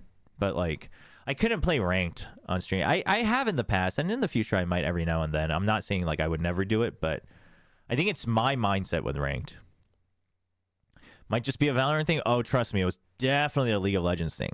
It wasn't so much a thing in fighting games though, but I think that's because I was like, I'm playing ranked to learn, not to win. That's probably the difference. You're gonna watch Arcane a second time? Everyone's been saying that after finishing season 2, you're gonna want to watch Arcane again, which is like, that's cool. But I've like almost never watched something again. I just don't have the time and energy for it. Overwatch and Apex are more chill. That's true. No spoilers. I haven't finished it either. Don't worry. I haven't finished Arcane yet either. No worries. No spoilers. Yeah, battle royales are fun. Like Supervive was fine. I just didn't have as much fun with it.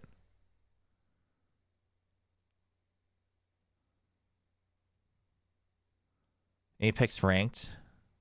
Yeah, ranked is kind of stressful, I guess. Do you think Heretics will win a trophy? It feels like they would ball it up. I mean, listen, if they don't for the 3rd year in a row, then that's rough. But like, just if anything, chat, I would say that this, like, if anything, I would argue that there should be one more tier of like actual trophy lifters that we think could do it again, like confidently. You know what I mean? Like, that's what I would say. I would not say that that would therefore bump Heretics down. And Sentinels, I know, lifted the trophy, but like, do I think they would do it again with this roster like that? I don't know, but that's how I view it. That's how I view it. Don't you want secret lower? Where do I have secret? No, I have them in the lower half of B. I think that's perfect for secret. Actually, maybe they are the top of C.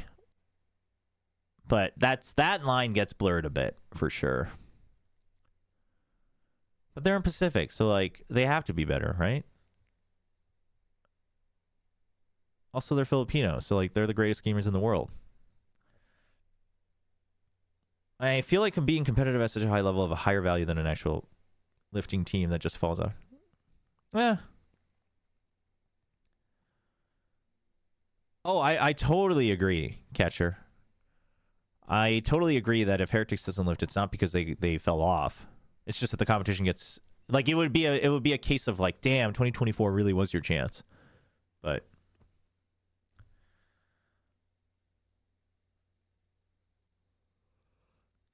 ew, you like the Sin Prisa? Wait, oh, you mean the old Sin Prisa logo? I'm cool with that. I thought you meant the changed logo to Nongshim Red Force. You can't possibly like that. You can't possibly like the Nongshim Red Force logo. The Nongshim Red Force logo is like, they are fighting tooth and nail with all gamers for worst logo. That's like a battle of the century right there.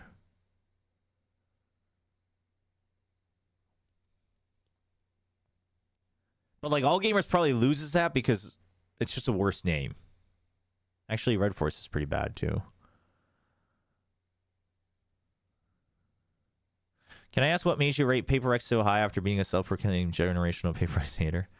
No, it's the patch, and also thinking back, just like, you know, it's like if it's similar to DRX, where it's like it depends on how you look at it.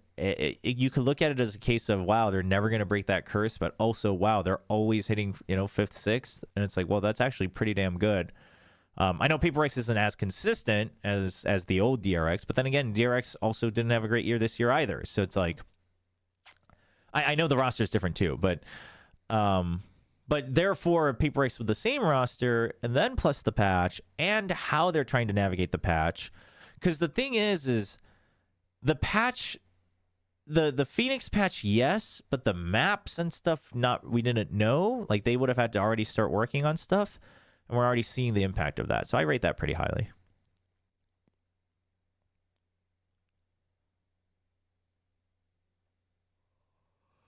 Their best maps are removed and replaced by their worst maps.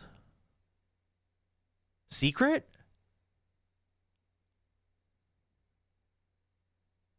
Oh my god, that's actually true. But this is for the whole year, so I'm willing to not. But that's a good argument, actually. I didn't think about that. That's yeah. That's a good point, actually. Secret's getting nerfed kind of hard.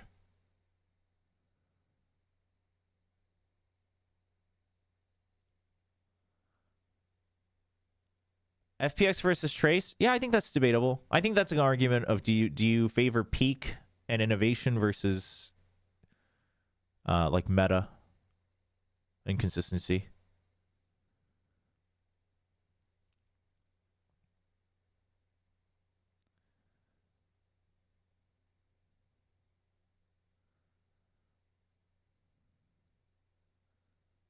Stop talking about Arcane.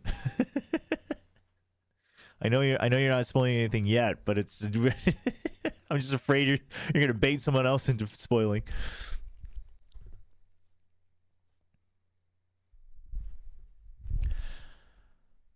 What are your thoughts? Oh yeah, the map change. I thought we might. I guess we just didn't have time for it. I thought we might talk about it on Plant Chat yesterday.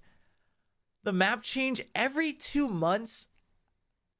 I don't have a problem with the 2-month cycle, but it is gonna suck to have potentially different maps at internationals compared to splits, compared to regular splits.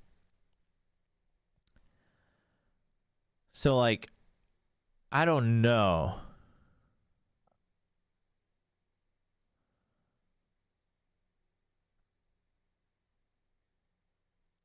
Like split 1 into Masters, split 2 into Champ. Like if that was guaranteed, I'd have no problem with it. From a purely calendar standpoint, I think 2 months isn't a problem, as long as, but there's a caveat. I don't have a problem with 2 months as long as we're not getting new maps at the same rate as we have been. If that slows down, then I'm okay with 2 months at a time, 2 maps being rotated in and out at the same time, because there should be constant repeats. But if that means that because you want to stick to the calendar and you want to make sure it's lined up with the casual players updates, if that means that you have to change map pool from like split 1 into Masters, then that kind of stinks, because like no matter how true it is, no matter whether it's true or false, there's just always gonna be that narrative of, well, it's the maps, and it's like, well, I'm not saying that therefore a team that shouldn't have won is going to win, but I do think it actually takes away from the story at a certain point of not being able to really build up. You know what I mean? And like, yeah, the argument is you could also just argue that, well, you can talk about the team that's adapting the fastest, and like that's true, but like but like that should be happening within a regular season. You know what I mean? Like, they're already going to have to adapt to new opponents with new ideas. Like, that's the exciting part of an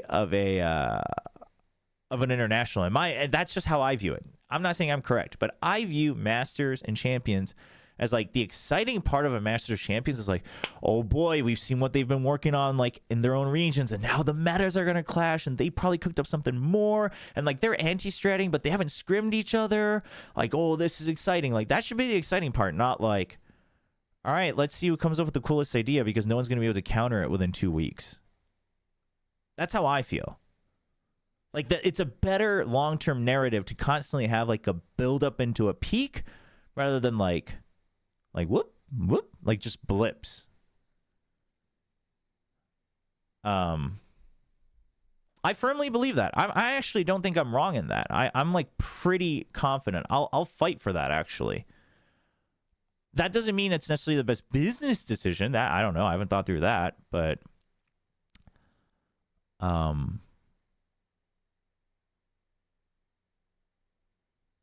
yeah. I also feel like they need to announce the whole year's map rotation soon so teams can prep. You don't want that. You know why you don't want that? You know why you don't want that? Because that is going to be what makes teams really min-max. That's going to be like Frost's dream. Right? He's going to be like, yo, we're going to throw split 1 entirely because all we need to do is win split 2 with these maps because we hate these maps in split 1. And you couldn't blame him because you know ahead of time. And like, again, I'm a min-maxer and I'm cool with that, but therefore I don't think you should enable it so much.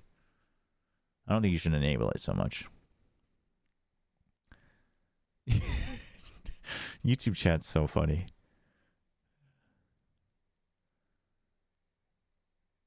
I love the min-maxing, by the way. And I love that he's willing to get hated for it. Dude, optimize. I'm all for optimizing. Like, that's cool. But I don't think you should, like, intentionally enable it. And I think letting them know... I think you should at least let them know the exact timings. Like, I don't think them being like, hey, we're planning to change it every 2 months. That's not good. But them being like, hey, this is how it's going to work. Which I'm hoping they're working on an announcement that details it and outlines it. But, like... you should let us know when it's exactly changing. Like, basically, is it changing in between every single tournament, like including Masters and stuff? Or is it like split, kickoff into Masters, split 1 into Masters, etc.?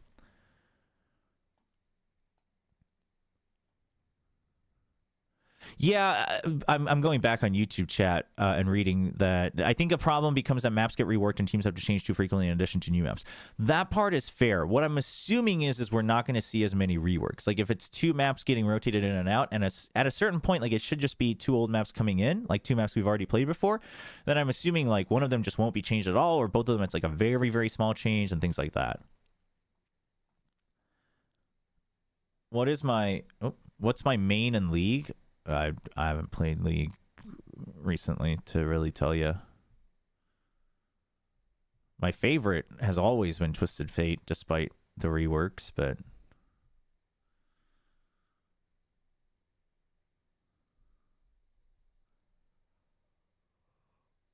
yeah, I'm fine with after each Masters tournament. That sounds fun, actually, but... oh, you're a Vi main. Yeah, like Vi, Jinx, and Caitlyn mains. Probably feasting through Arcane. Do you think we'll ever get a Team Dynasty, and why is it RRQ? Yeah, I think it's just a matter of time, really.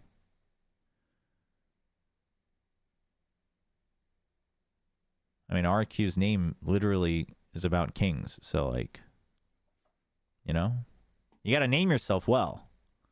Like, you don't want to name yourself Detonation Focus Me. You know what I mean? It came true, and it didn't go so well.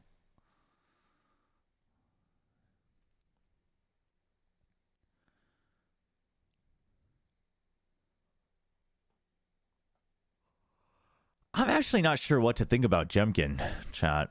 He's a great player, but, like, I don't know if he's the one I'm latching my my wagon to.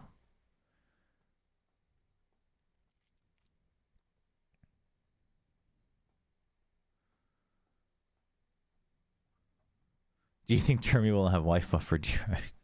I don't think it's gonna matter. The good news should be that if you are a fan of DRX, the relieving news should be that like I'm pretty sure they were together for a long time. So like his wife is clearly very aware of the commitment he needs to have and what it takes to coach a team. So like that's good. And she's supportive. So like that's good.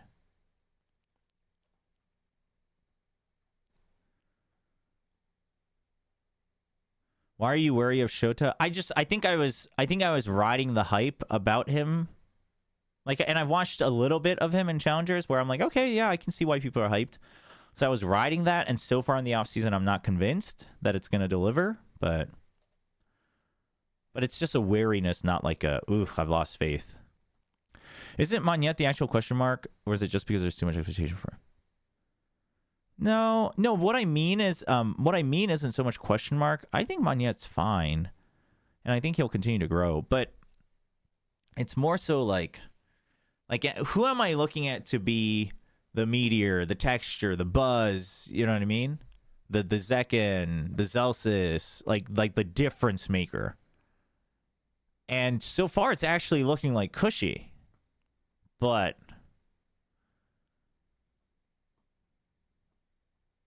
I guess I wasn't really thinking about Cushy as an option there, so like I don't know.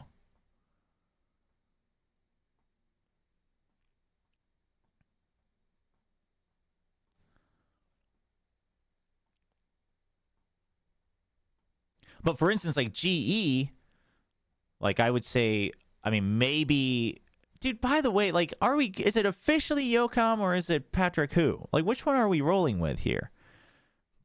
Because, like, they're calling him Patrick, but then the graphics are saying Yocom, and, like, I don't even know. Are they officially going with Patrick Hu? Okay, so GE, I mean, you could say that you hope Patrick Hu could be that guy, but if not, like, I would say Crystal or even Poppy with the clutches, like, would be that guy that I'm latching my wagon onto, right? I'm like, this guy's the one that's making the difference. Like, this guy's the one who I'm expecting to bring them, like, over that step each time.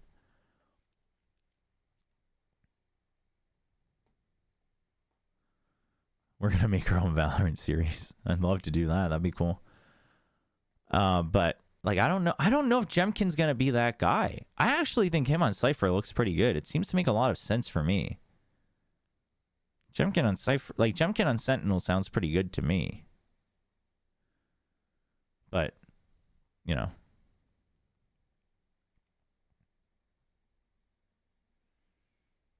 Honestly, though, Jemkin on Perma Sentinel / double Duelist, Monette on Duelist, and Xfero back to Smokes?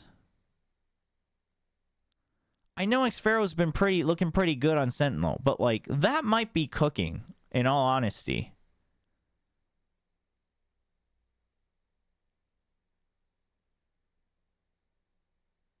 That might be cooking.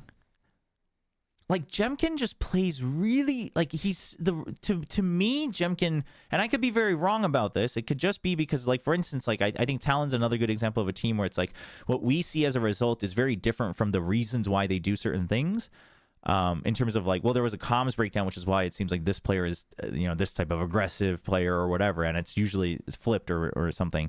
But Jemkin, to me, from the outside, seems the biggest reason he seems so good is because he plays really, really clean, and like he makes the possible best decisions. Now it looks like he's trying to change that. It looks like he's trying to go for those decisions where I think the best way to put it is so far until this offseason, Jemkin never really gave me the vibe that he was willing to get flamed. Buzz is willing to get flamed. Like, he will just go in, like, he'll throw himself in there to make something happen, even if at the risk of looking like an idiot. But then he'll continue to do whatever it takes to not look like an idiot, right? I would say Zekken does that quite a bit too. But the way their teams played in 2024 is a little different, where I would say that Zekken had more support, but something like that.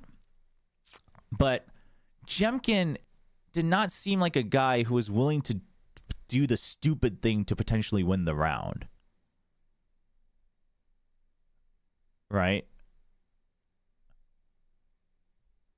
But he's trying to change that, I think. And maybe they had a discussion about it. Maybe he realized it himself. Like, I don't know. And if I think he's capable of doing it. I think he has the mechanics to do it. Right? Similar to someone like Buzz. I think Jemkin is absolutely skilled enough to do it, but sometimes it's a personality thing.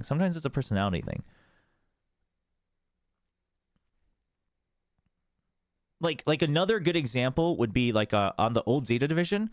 Like Sugar Hero was never the guy you would expect to do that. And it also wasn't his role. But like Laz, as calm as he is when he was on Chamber, like he was doing that, right? Like he was like, I'm just going to peek out here and get 2 because I need to, because that's the only way we win. And he'll just do it.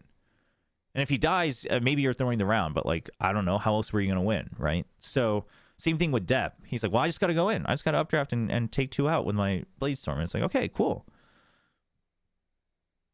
But Jemkin like had highlights, but not of his, like he wasn't making those scenarios happen. It was more so like when the time called for it, like he was there. Like if the team was making a play, like he was there, but not on his own. But again, like it's not. It's hard to say if that's like a him thing, if it's a team thing, if it's a comms thing. Like I don't know. Yeah, but I do think more and more, especially in the duelist role, but just generally, I think every team needs at least one, but probably nowadays 2 guys who are skilled enough, but also confident enough and like trustworthy. Like you need to have the trust of your teammates so they don't flame you either, or they don't doubt you, where if push comes to shove, they can make a snap decision to just be the guy that draws the hate and the flame and the potential throwing to try to make a difference. But like it's a very fine line, because you do it too often and now you are the one throwing the game. But you do it at just the right time, and even if you lose the round, like you could be the one who made the difference, right? Maybe you get the morale up, or maybe you took out their operator, or you made them draw out their ultimate. You know what I mean? Like it's a very it takes a lot of smarts to make this happen, which is why I think this is why I value Buzz very highly, because I think he's really good at that. He's really good at making that decision. Sometimes it's overdone, but he's very good at it, and I think he keeps at it no matter what. I guess in some ways that was the difference between Buzz and RB, right? RB was not that guy, unless he was on Neon.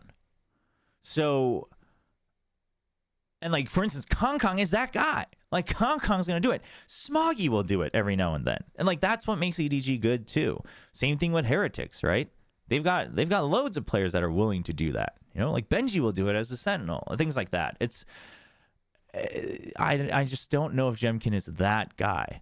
I'm starting to think Cushy might be that type of guy, which is great, but I don't know if your initiator being the only guy to do that is great. If it's going to be your initiator, I think you definitely need your duelist to also be like that. So it's a tag team.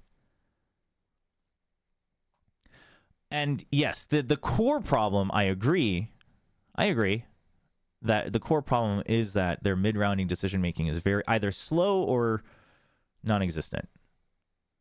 It's very passive. They're very hesitant.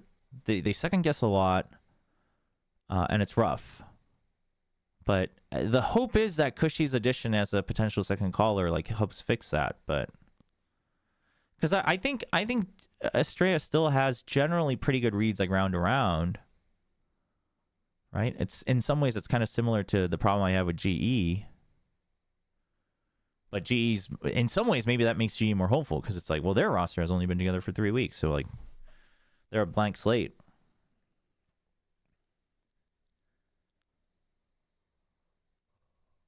EDG and Heritage went from the ground to the sky. Yeah, both of them really shot up very well too.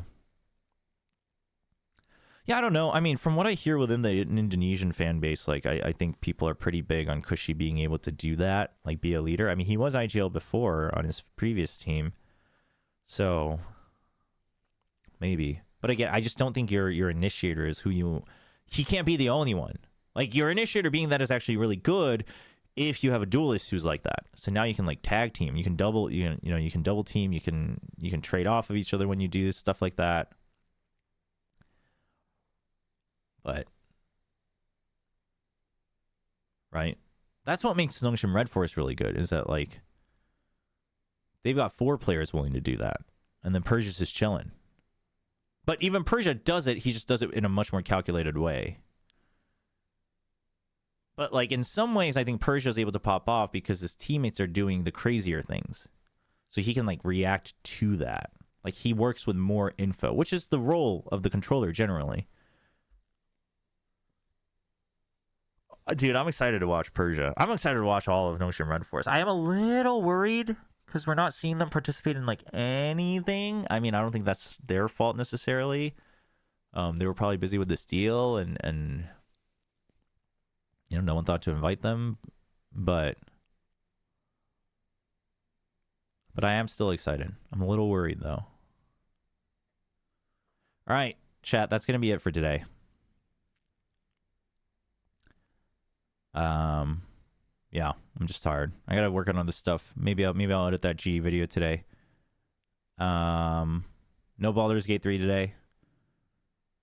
I'm gonna be honest. If I stream at all, it'll be only tomorrow. Yeah, tomorrow I'll probably stream a little bit. Maybe we'll do a little bit of Baldur's Gate 3 tomorrow. But otherwise, Thursday and Friday, I probably won't be able to stream. So this week's probably just a pretty empty week. And then we'll be back next week with other stuff. So, but as we're nearing the end of the off season, we'll do more stuff like this, where even if it's not the whole day, we just chill, talk about what's happened, maybe record a video or two.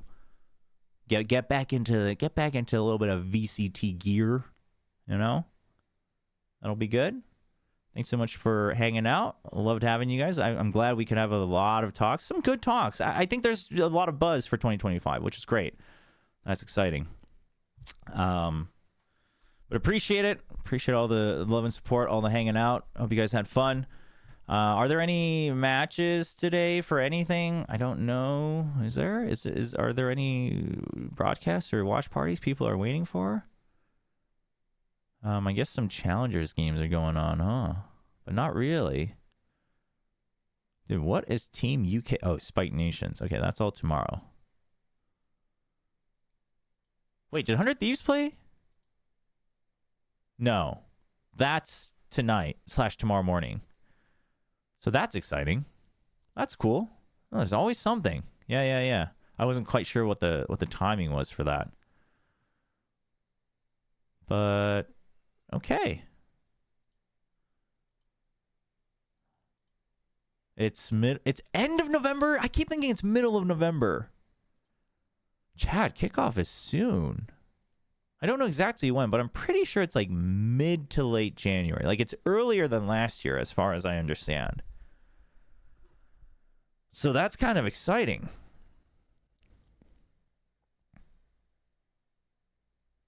That is kind of exciting.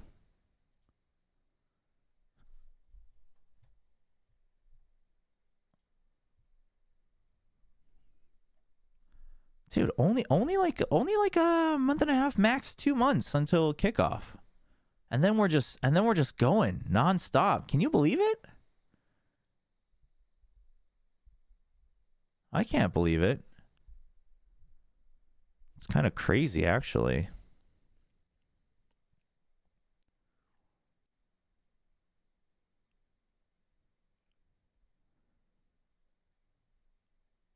Yeah, it's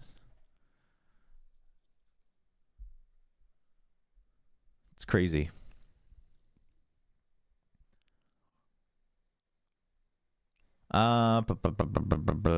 Anything else? Anything else we need to cover before I hop off? I don't think so.